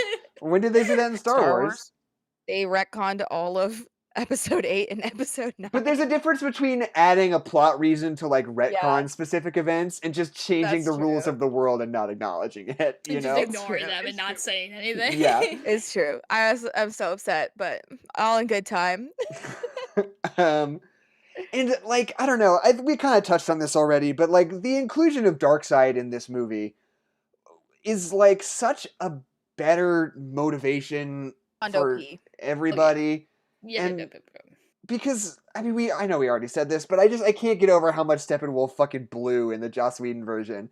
And it's like, as much as I don't like the Mother Box stuff, it's still so much better in this one where he's like, I want the Mother Boxes for this reason because I serve this master and there's a particular reason why he wants them, and when I get them, they do this particular thing, rather than being like, there are 3 boxes that will blow up, and I want them.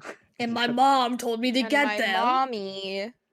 Yeah, in this movie, he needs redemption, and that's why he's trying to redeem that loss and redeem himself at the same time. So it's cool and layered. And then also the way that they introduce the boxes with, you see the Amazonians and you see the Atlanteans, like, and you see that dead box in Victor's closet too. It's all more cohesive. It all makes more sense. They explain everything so much better. It's so good. And the battles are cooler. The battles are better. Absolutely, they are. Okay. I know I'm just jumping around, and I don't know if I'm cutting you guys off at any point, but please let me know if I am. That first scene where they introduce Barry Allen, where he's like rescuing that girl from the car crash, is so sick. And like I love that moment where he just fucking busts out of his shoes, and like the way that the glass like bends so far before it actually shatters and like it just is like a really specific, really strong take on like how to visualize super speed like that I just think looks good when he's like stopping on the concrete and he's like, you know, stopping like a normal person walking, but you see the concrete like fucking ripple and like break underneath his feet as he like sort of stops himself. I just think it's all so cool. Oh yeah. I think that scene has a little bit too much pining after a random woman for me. Is that just me?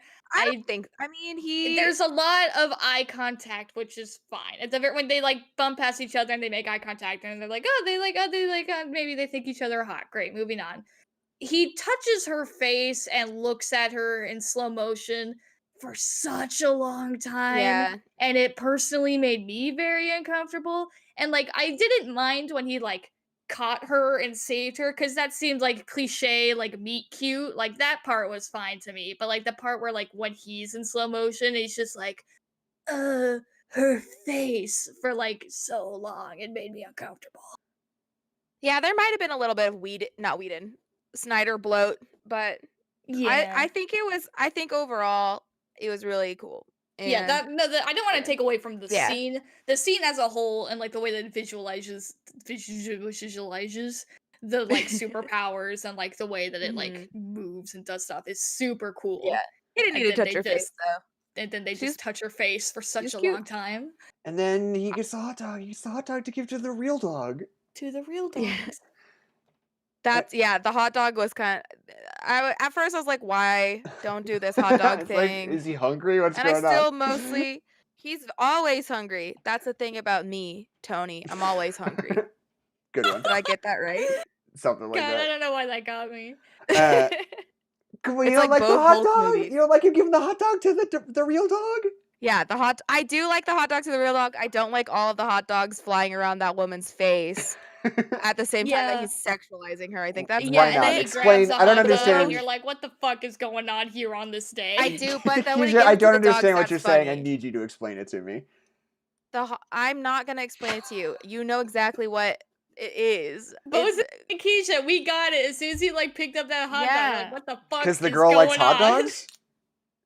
I'm gonna kill you. This isn't. You know why it's gross. I'm not gonna explain why. Because the I'm not the saying it. processed meat? Yes, the meat industry is murder. Yeah, it's exactly. true. It's the biggest source of pollution. And what else? Did you know that Tyson just fucking blasts chicken shit into the air whenever they fucking feel like it? I thought it was really funny that one of the chapters was called All the King's Horses. Yeah, Which is horses. just There very were much no part horses of. in this There's movie, not a except lot for of that horses. part. Yeah. There are horses. Where? The I mean, Amazonians they do have throw horses. a But horse that's at not the like- Amazon. Or not Apocalypse. Dark Side. Steppenwolf does pick up and throw a horse, Big which Steppy. rules. Yeah, that's pretty sick. Pretty dope. Which is one of those things, like that whole scene's in the Joss Whedon cut. How could Joss Whedon look at that and be like, we could lose the part where he throws the horse? Like, Yeah, come just on. have the horse fall. Well, They'll because fill it here's in. why. The whole fight scene with the Amazonians in the Whedon cut is so poorly choreographed that nothing makes sense at all, and you can't follow any of it. Where you're like, well, you don't even know what he's doing at that point, and it's very clear in this movie that he's chasing after the box, and they're running away with the box. That's what he's chasing after. But in that one, Right. he's just like, I'm big and bad, and this I is a bad love- CGI landscape. And this is the Microsoft background. I was gonna say, I do love that moment where Queen Amazon, I forget what her name is. Does She anyone looks know? a lot like Catherine O'Hara in this movie, but it's not Catherine Yeah, but where O'Hara. that moment where she like just escapes the dome, the Thunderdome. The Thunderdome, And like yeah. we Which is see not the the first Thunder one. and we see it like fall into the water and crash off the cliffs, and like just that like moment of just pure destruction. And she's just standing on the edge of the cliff, like looking at this like churning water of rocks and carnage, and you're like, you know, going through her head right now is she's like, oh fuck, nobody survived that, because she's thinking about the Amazons that were in there, and she's just Yeah. like, man, just like she's just like thinking about this loss, and she's just watching this water churn. And then you just immediately see all the demons just like spring out of it immediately. I love that. I think that's super cool, because we spent such a long time of her just staring at this like angry ocean, and then having all of the demons just come out of it is super cool. And like you see them feel pain when they get shot instead of just being alive or being dead. You see them either or. and you see Barry feel pain too. Like right before he goes into the Speed Force, he's like, I just got the wind knocked out of me. I'm fine. And then you cut down and he's like literally there's a giant gash in his side. It's so that was such a cool moment. It was really like Spider-Man moment where it's like he's like that young kid and he's like obviously like he's like crying and like shivering and like obviously in pain. That's like, oh, it's like just so like, oh fuck. Like I don't get why superhero people don't understand that when someone is feel in pain, you immediately feel empathy for them, and if they are right. a child, that empathy is even more so. Like I always fucking think about in the Spider-Man movie where that whole fucking building falls on Peter and he's just holding it and he's just like crying and you're like, oh fuck, Peter, no. Yeah. Like obviously it's not Yeah. the same scene, but like when he just like gets up and he's like, no, it's okay, I'm fine, and he's like crying and he's shaking and like holding his like side because he doesn't want to let his friends down. It's like, oh, Barry. It's good. Like Barry. I love Barry Allen. I love the Flash. I love you too, Wally West. Whenever you get your DCEU. I think I've always said, because one of the things that Tom Hanks liked to say in interviews for a while is he was like, I want to play a superhero, man. I'd love to play a superhero, but I think I'm just too old. I don't think anybody would make me a superhero. I think Tom Hanks should play Jay Garrick. I think he should play old Helmet I Flash. thought you were going to say Tom Hanks should play old gritty Batman. Oh, no. No, that would be bad. No. That would be not right at all. But old Jay Garrick, that would showcase it so well because we know Tom Hanks is being this sweet guy and we know Batman is being the hero. So for him to be not that at the same time, I think would get the idea across so beautifully. It's like, oh, this is shitty, angry, old, tired Batman, and you're like, oh fuck yeah, it's Tom Hanks. I'm sad. It's great. I think people would be like, oh, why is Mr. Rogers so upset? Why is he punching my dad? His little adopted son got scrambled up by the Joker somehow. That's so sad. But yeah, that's my pitch. Tom Hanks is Jay Garrick. Weird. Do you know who I'm talking about, great. Adeline? The version of the Flash that like has the weird helmet with the silver wings helmet. On it. First Flash. Right. He's like an old guy. He's like always an older guy. Yeah, I think that's a good Tom Hanks role.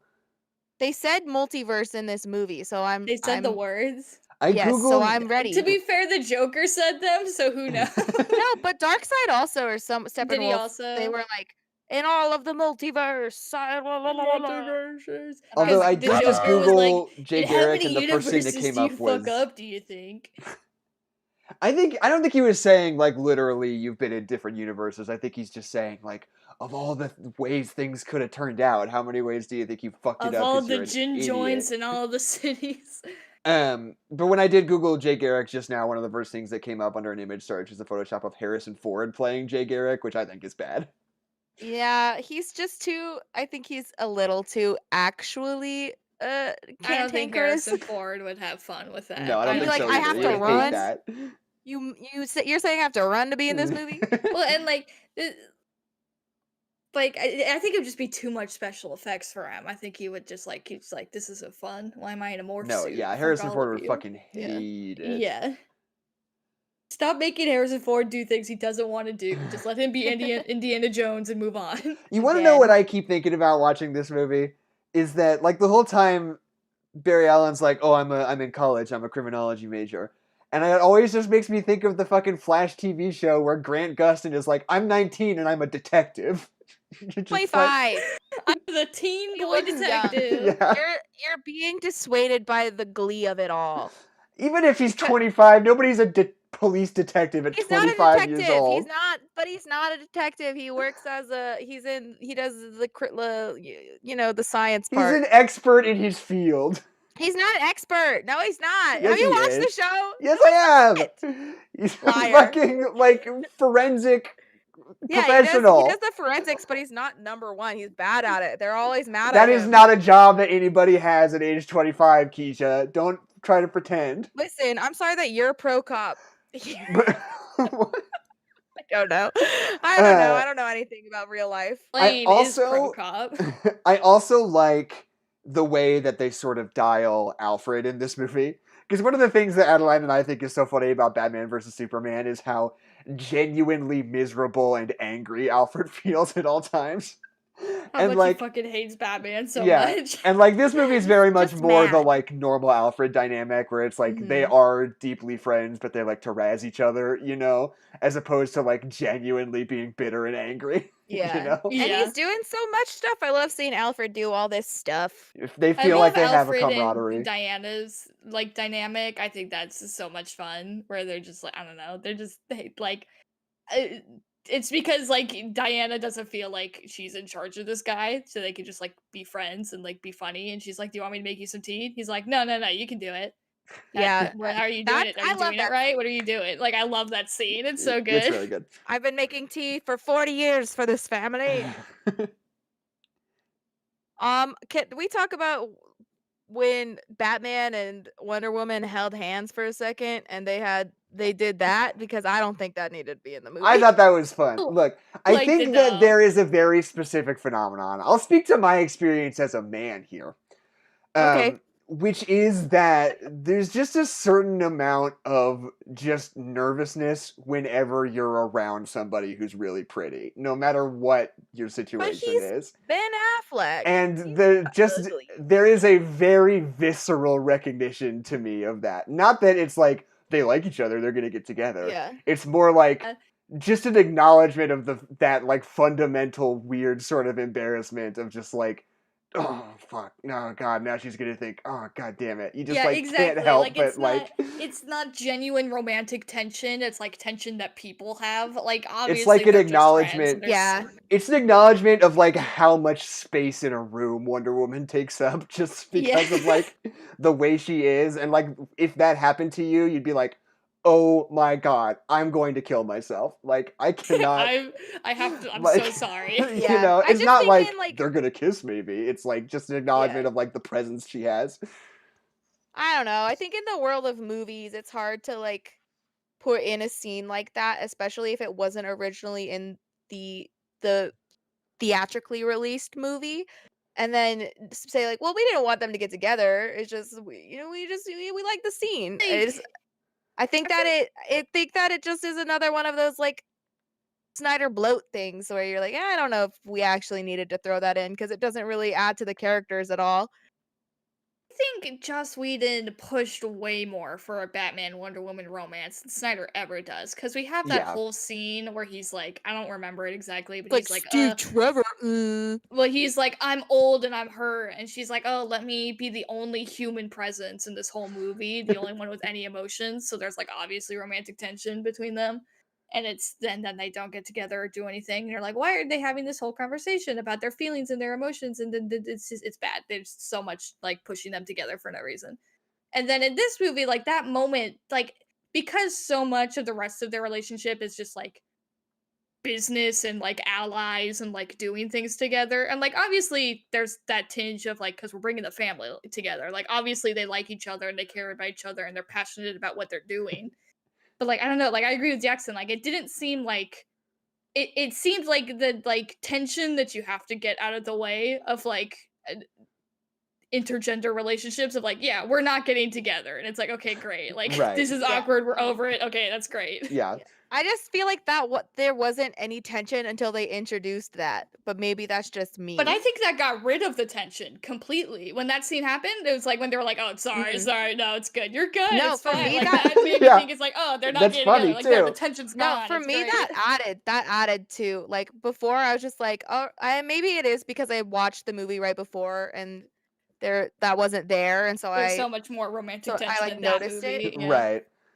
But I just think it was weird to bring that up and then be like, well, why did you think that they were going to be in a relationship? Why would you're stupid for thinking that, dummy?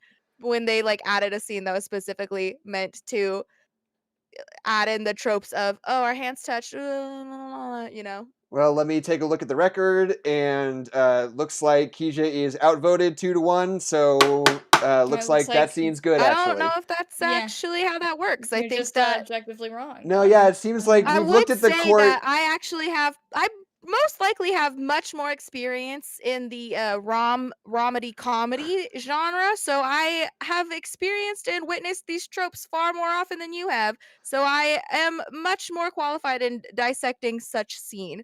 Thank you. That's not how a court of law But this works. isn't a romantic comedy. I think you've lost your integrity because you just watch but it is everything a as a romantic romantic comedy. It's a But romantic this isn't a beat, romantic though. comedy. It was a beat that was played for romantic Or and what if it comedy. was subversive, taking what you thought would be romantic and it's not? You It's just can't just platonic. disagree by saying it's subversive. That's not how Yes, life I can. works. I Then think that means that I've you read a don't have an movie argument. review. I know how it works. That means you don't have an argument, actually. So anyway, I'd like to throw it to the audience. I'm gonna what? Let's let the audience sing everybody in the along. audience fucking hates this movie. Yeah, and doesn't no, wanna everybody talk in to the us. audience is telling us to stop and that they hate this, which is quite Okay, rude, well. I'm just gonna say, but we'll move on. Yeah. Listen, you okay. can't knock it till you try it. I feel like we're getting to the end of our whole thing here. I mean, we talked a lot. I mean, as far as this thing being 4 hours, I honestly think this movie's really well paced. The first moment when I got like really, really tired was like in the big fight at the end. Like when they're at the power plant, like fighting all the Koopa paratroopers. Mhm. Like that was the first time where I was like, okay, I think I'm done here. You know, like Yeah. I sort of knew how this thing was going to play out, and then the fact that there's like 40 minutes of like epilogue afterwards was like, Jesus.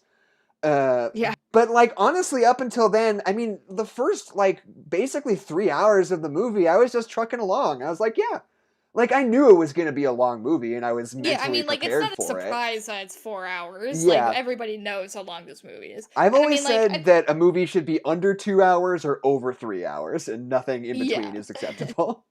I mean, I think we've already basically delivered our thesis of like it's not as buck wild as we envisioned, but it's just a better Justice League movie. Yeah, it's just totally good. Yeah. And maybe it shouldn't have been 4 hours long, but like it's not the biggest deal in the world that's 4 hours long because Right. we all knew that going in, and it's still a better movie than the 2.5 hour one. So Yeah. And yeah, I stand by what I said. I still think this movie would have been better as 2-hour long movies. Right. And they could be Just fair. longer if they needed to be. They needed to be Snydered out. But I still think that the pacing. But then you have the Hobbit effect, where you have a story that you could stretch out into 2, but then those 2 stretches seem like really far stretches, you know? They just I think feel so much longer. That is applicable Yeah. to The Hobbit, which is a 1 book long movie, or 1 book that was stretched into 3 movies, where this is a 4-hour long film. That's so fair. My hot take is that the Hobbit movies could have been 2 movies. They didn't need to be a trilogy like the original, and I don't know why they did that. You don't get as much money when you do that, Adeline. Yes, you know, you're right. But And the box sets don't look as good on my nerd shelf. It's true. But yeah, I mean, what I said at the beginning, I still think holds true. It's like, I think even if it was 4 hours long, I think if this movie came out in theaters in 2017, I think the critical and commercial reception would have been like, yeah, it was pretty good. Like Batman v Superman was rough, but they kind of pulled it together for after this. Justice League, a good movie. Like, Yeah. or not after Justice League, After after Batman vs Superman, a good movie. Yeah. You know? Yeah, because this is a competent film where it makes sense, and the characters are doing things that align with what happened to them. Whereas the Snyder version is, well, we know that the Justice League, not the Snyder version, the Whedon version. Right. We know the Justice League exists, so here it is as a movie. You're welcome. Yeah. What if this was a movie? What, you want build up to this? You want to know why we're all here? No. Here's Barry Allen saying something funny. Waka waka. We all know about the Justice League. What this movie presupposes is, what if it was good? Yeah. That's what we've come here to show you today. What if it The made daring ideas of Zack Snyder. What if the Justice League was a good movie? And so any other guys we need to talk about? Deadshot. He's at the apocalypse at the end. Yeah. He is. Jesse True. Eisenberg, also like very high the build same in this thing. movie, considering he literally appears in it for like less than 2 minutes of a 4-hour movie. Yeah. The billing order is crazy in this. I just It gotta Don't does make say. no sense. Diane Lane also very high build. That's You know, true. She earned that though. That also the Martha Kent and Lois Lane stuff is so much better. Like I know we Oh, kind it of touched is. on it, but it's just There's actually give less them of room it, to but breathe. it still turns out better. Better. Yeah. Wow. It's just it makes sense that instead of Lois Lane like a third of the way through the movie trying to get over Superman, doesn't do it until the very end, it just makes a lot more sense. Like that scene where she reaches over for him, like she's still doing that. It's sad. It's sad, but it's good. It's better. Thank you. I love Amy Adams. She deserves everything. Amy Adams deserves every single Oscar that's ever been given to anyone. Maybe Diane Lane is so high billed because she's playing 2 different characters in this movie. Yeah, maybe. That's complex. Martha Kent and Martian I got Manhunter. 2 hot takes, so I'm just gonna quick fire shoot them, and we're gonna get them out of the way, and then we can stop talking about this movie. Okay. So, I love that scene where Superman is Superman again, and he goes into the ship to get his scary Superman suit. And you just have the amp versus amp inspirational different dad speeches where it's like, though. Which dad is he gonna listen to? Is it Earth dad or an alien dad? That's great. That's a fun thing. That's a fun scene that I enjoy. And I think this is the thing that's in both Justice League movies. It's like, is Superman way overpowered? Yes. Is it cool as shit and fun to watch? Also, yes. So I don't when he mind punches the fact people that in this he's movie, so crazy overpowered. Yeah, whenever he punches somebody in this movie, it feels so fucking good. The way they just absolutely get when laid he out. headbutts Wonder Woman, oh my! When he That's so good. If someone were to headbutts her, she headbutts him back, and it's equal. And then he flies up and just knocks her out. Oh, that was so dope. Yeah. So if someone were to walk up to me on the street and be like, "Hey, Superman is overpowered in Justice League," I'd be like, "Yeah, yes." Welcome to Earth. Yeah. I have one more thing. Okay. I want to say when Wonder Woman sees Superman alive and she goes, "Kal-El, no!" It makes me laugh every time because it's just it's true. It's weird.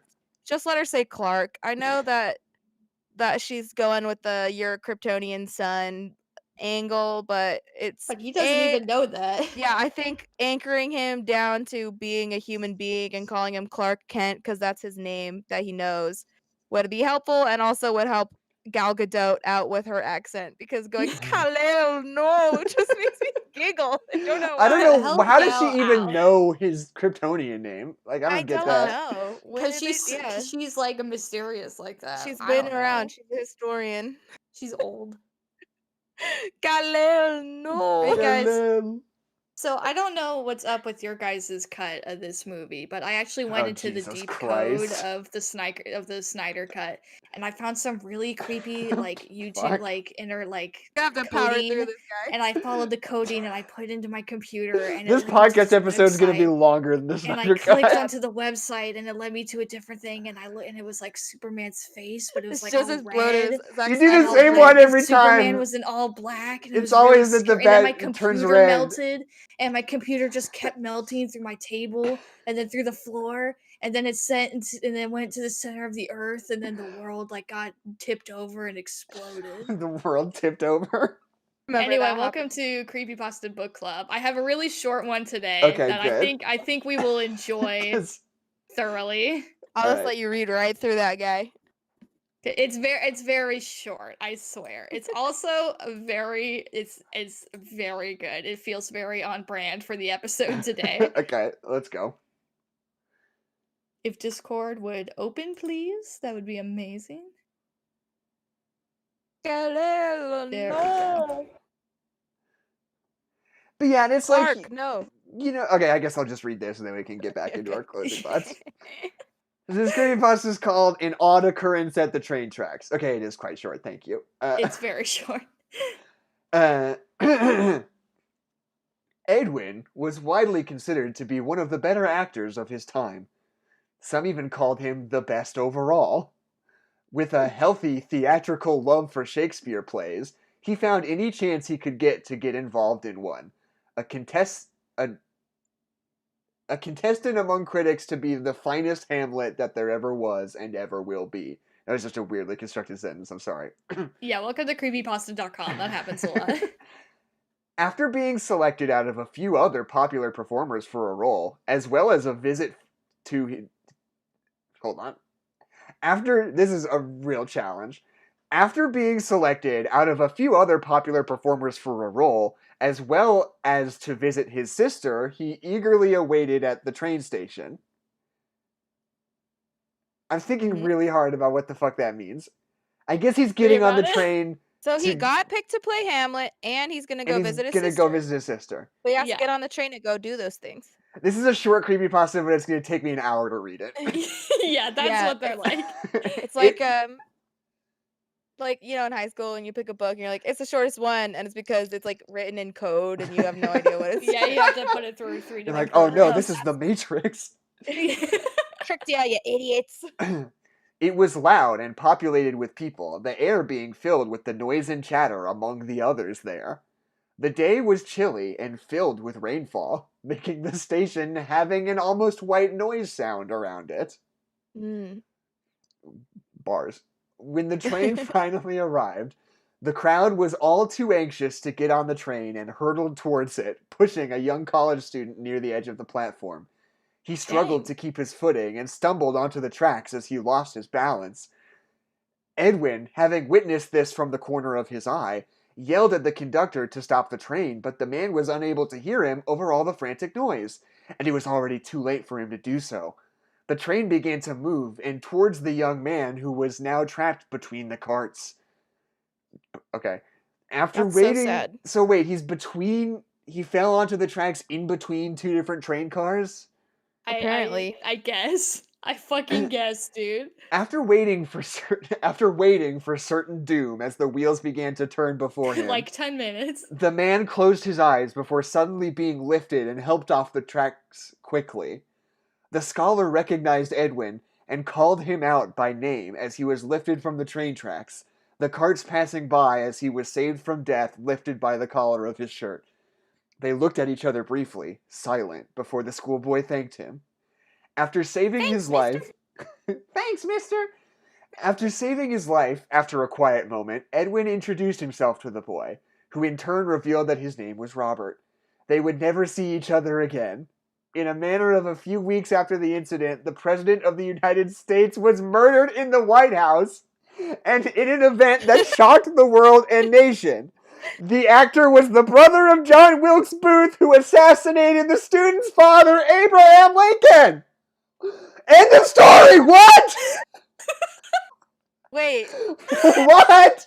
Does this person know anything about Abraham Lincoln? Wait. Like how he wasn't murdered in the White House? Okay. So first of all, no indication that this is set in the past, A. You should have been using your imagination. Second of all, why? Who cares if it's the brother of John Wilkes Booth? Why not just have it be John Wilkes Booth? Because they were related. It was like, wow. What? Connections. There are connections out there. You know what this is like? You know that Lonely Island song, I Fucked My Aunt? I saved the brother of my father's murderer? No, because that song is like, oh, and I was a kid, and, I was just a teenager, and I was so horny, and my aunt came to visit me, and she was all wet from the rain, and then 6 years later, I fucked her sister, Like, that's the misdirect. This feels like that, where it's like, and I saved this man, and it turns out that later, Abraham Lincoln got assassinated. Isn't like so sad? Oh my god, what the fuck? Actor, Jackson. He was an actor. He was a scholar. This is an A tier. I'm glad that this wasn't like Creepypasta Adeline. Keep up the good work. This very good painter. Some say he was the best painter, and it turned out he was the brother of Hitler. I'm glad it wasn't that. Isn't that fucking just crazy? It's basically the same thing. I mean, it's not the same scale, but it's, you're like, all right, I guess. Sure. Abraham Lincoln did not have any children, did he? Oh my yes, he God. did. Didn't he? Mary Todd Lincoln. She popped some out. Wow. I'm just saying. Pretty sure that he did have children. She really did. George Washington never had any biological children, but I think Abraham Lincoln had a decent amount. Okay. Chat, wait, hold on, Chat, are you reacting to that amazing story, or is there genuinely something wrong with the stream? Are we goofing, or is there something wrong? I think something went wrong with the stream. My computer's running fine. It's not even chugging or anything. What's wrong? Is it? Are you goofing or is something wrong? Now you're scared us. Can you hear us? Are you there? Hello? I'm What's up, scared. Mama? Can you hear me? I'm scared. People are asking where you've been. No, I sing a different song. Oh, okay. I mean, I don't know. I don't know. Everything seems to be running smoothly, so I don't know if my there's... stream that I'm watching is going fine. Nothing happened. Maybe it was just a problem for Ian. Okay.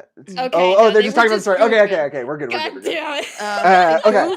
Goofed and pooped. So okay. My closing thoughts on the Snyder Cut is that, like, you know, I understand why people don't like Zack Snyder movies. Totally fine. Yes. Well within your rights. Totally You don't have to. understand. Free country. He loves the slow-mo. I also totally understand why you would be frustrated by the whole idea of the Snyder Cut. You could argue it sets a bad precedent. The more I think about it, I don't really think it does, because of the reasons I said. Like, I don't think we're ever going to see something like this happen ever again. Because of the implication. There is a certain... I'm happy that this is actually being well received. I'm happy that there's sort of a consensus among people that it's actually pretty good and that we were a little harsh about the whole thing, which I appreciate. But there's still so many people that are so angry and mean about this whole thing. And it's like, at the end of the day, this is a guy who, like, got to finish his movie after 4 years because his daughter committed suicide, you know? And it's like, let's just be chill about it, can we? Yeah. Like, and it's like, know? even what's so weird about the whole situation is that, like, it sets a bad precedent, but, like, even the situation itself, like, isn't that bad. It's like the plot of the movie doesn't have anything heinous in it. It's not like it's like pushing some agenda that we should not be spreading. Like it's literally just a movie. Like there's nothing horrible about it, you know? And it's like, as far as I know, maybe someone's gonna drop a truth bomb on me on Twitter later, but, like, Zack Snyder's not a reprehensible guy. He seems really nice. And he just makes movies that are really goofy and weird, you know? Yeah. And it's like, and people are just so fucking angry about it sometimes, and I don't get it. Like, I guess it's just the idea that it's like, oh, he represents what's bad about, you know, blockbuster filmmaking, and him being successful portends more shitty movies in the future, and I think it's important that we make good movies, I guess. But, like, I hate though, because he's not. Like, he's not the one making the boring movies. Yeah, it's he's Joss not. fucking Whedon. Kill him. Don't kill Zack Snyder. Whoa. Don't kill anyone. But if you're going to. But yeah, and you know what? It's just, somebody else on Twitter said, like, we should all just be celebrating how much of a colossal L this is for Joss Whedon, you know? Oh yeah. It's Joss true. Whedon is getting dunked on. They said you thought Justice League was a problem. Actually, no, it's a competent film that's pretty good. Joss Whedon got fucking bodied this month. Like, dude. Yeah, has anybody taken like, you could have made a good movie, but you didn't? They said you could have been a good movie and you could have been a good person, but you chose to be bad in both fronts. You chose to be bad at your job and bad as a person. Joss Whedon really is having a really rough couple of months, isn't it? Yeah, 2021 is not his year. not his time. And you know what? What? If the next headline that you saw was like Joss Whedon gets COVID, like what would you? I would be like, that sucks. Like that People tracks. shouldn't be Joss getting COVID. Whedon's really bad year. Yeah. Okay. I don't know. I was looking around.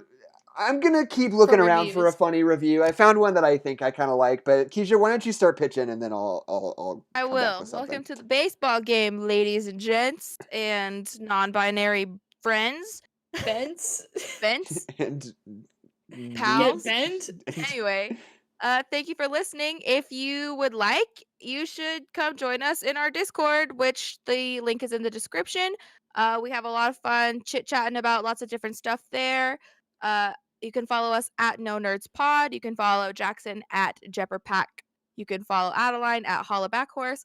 And I don't have a Twitter, but I would like to encourage you, if you have any spare dollars or coins, that you should donate to the GoFundMe for Asian American Pacific Islander relief / just things are bad, and I would like to plug just supporting Asian Americans and this time, and if you can't, maybe just watch a movie or read a book or watch a documentary, because anything helps, and it's good to learn about your friends of color. The end. Read a book. Read a book. Read a book. Is that it? I wasn't listening. I was reading. Did we hit Discord, Wow. Twitter? Yeah. Oh yeah. Okay, cool. I Just got checking. all Jackson. I heard the part at the end. That was the important part. I was also reading angry reviews of the Snyder Cut at the same time, though. Yes. Okay. Just split your brain in half. I plugged all the things. I'm like, really urgent racial injustice issues, also shitty takes about the Snyder Cut in left brain, right brain. There are two wolves inside me. Yeah. One is concerned about Asian Americans, and the other is much more concerned about Zack Snyder. And I want that on the record. Both of them I care more about this for certain. Okay. Do you guys want to hear a 1-star review of the Snyder Cut? Yeah. This review comes from letterboxd.com, and they say, "Thank God, hack, quote, Batman fucks Lois Lane, unquote, Snyder is factually done forever, raping the DCEU with his franchise-killing, character-ruining, repeatedly failed abortions. Real DC fans are finally, truly, and really free at last." And then the smiley face emoji. I hate this man. Well, that's maybe a different one. Maybe we do a different You one. want to pick a different one? I'm concerned. I don't know what Batman fucks Lois Lane is, because that doesn't. That's never happened. And that he ruins her life, because she dies. Spoiler alert, maybe. I guess. Okay. Do you want me to find a new one? I will find a different one. Yeah, let's find that one. Had a lot of charged language that I don't enjoy. It's like Into the Woods when the witch is like, he was robbing me, raping me, and you're like, no, he wasn't. He just stole some beans out of your garden. Dog. It was lettuce. Being violated. Girl. Okay, here's a better one. Do you want to hear a 1-star review? Wait, hold on. I like the implication that maybe this person is saying that it's Batman fucking Lois Lane that causes her to die, and I think we should just take a moment and just be in that space for a moment. Okay. Okay, now you can continue. His dick was too good. It's just really bad. Great. Or too bad. Or really bad, yeah. It was consensual sex, but he was so bad at it, she died. Yeah. They were in a car and the car crashed. We don't know. It's unclear. Okay. So, would you like to hear a 1-star review of Zack Snyder? Yes, I would. Thank you. This is from letterboxd.com. This person gives the Snyder Cut 1 star, and they say, "Max, if you see this, fuck you." That's really good. All right. Is that better? I liked it. Yeah, I liked it a lot. Man, Max sure knows where he can he can stuff it. Sorry, Max. Max knows the deal. That's not how we feel. I don't know. What if who's Max? Max, come on the podcast. We all know a Max. Come on. We all know one. Maybe they're talking about friend of the show, Max from First Play Podcast. Maybe we should have him back and ask him about it. Ask him who he hurt. Who did you hurt? Who's writing passive-aggressive Snyder Cut reviews at you? So, I mean, we're done. I mean, the episode's over now. Yes? Yeah, we're done. We're gonna stop recording. We're still streaming, but... I'll stop recording, too. Yeah, this is gonna be a chonker of an episode. That's cool, though. Yeah. It's cool. It was always going to be. Yeah, there was no reality. There were so many multiverses where... And also, there's no baby being born in my family this week, so I can get it to you right now. True. How you doing, Kezia? How you feeling? I got really hot at one point, and then I got really cold, and now I'm back to feeling a little warm. Okay. I feel okay. I don't feel like I'm gonna throw up as much, so. That's good. Well, you didn't hear before. You performed exemplary. Thank you. I told you I had things to say about this film. Yeah. Also, if you didn't hear before, I got my second COVID vaccination, so I'm in that fluish period of life, and I'm a little achy, a little painy. You've got an achy breaky heart from the COVID vaccination. And now I'm getting tracked around by Microsoft, so It's true. Yeah. Microsoft's gonna know Well, where now you are. Kezia, you got the mark of yeah, the beast now. yeah. Darn. What up? Shout You out to accidentally got the mark of a beast, which is definitely a thing that is even a situation that can happen. I'm gonna get turned into one of those little bee guys because I have the anti-life equation inside me now. Equation Like, and yes. it's flowing through your veins. Oh man, that's what we should start spreading around on fucking anti-vaxxer forums. It's like, yeah. you know, They're they're putting like- the anti-life equation in the vaccine. Yeah. God. Well, that's like a thing. They're like, it's soft disclosure. They're telling us things through movies. You're like, Right, yeah. yeah, definitely. That is exactly what's happening in this world is Shark Tale. I'm trying to decide. I'm going to be vaccinated soon.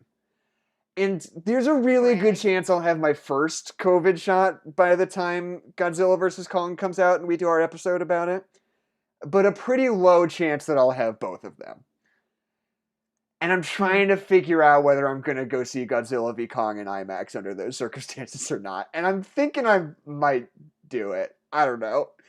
It's a decision I have to make. I have to weigh on my own mind. Yeah, that's fair. You have to think it through. Yeah. But, you know, I mean, it's like it feels like you're invincible because you're like, "Ooh, wow, look at me. I got one shot." But Yeah, you I are know. technically still a carrier, so Right. Well, it's like you are Mario and you got the superstar and everybody else is a Goomba that's right in front of you. I mean, look, they do say, first of all, I mean, I don't know. I'm still thinking about it. I don't know if I'm going to do it. I don't know if there's something I want to litigate on the podcast. but it would be dope to see King Kong. So yeah, that's the thing, right? Be a big COVID boy numbers in Utah looking real good right now. You get that first vaccine shot, they say you're like 65% immune, and then you get the second one and it bumps you up to 90 or 95 or whatever it is. And, you know, Yeah, I'm that just 35% chance of death is I'm running worth those it. numbers and then I'm dividing it by Kong. King Kong, and I'm thinking, maybe. I think And it might King be. Kong's got his glasses on to show that he's aged. Yeah, and exactly. He's Yeah. down.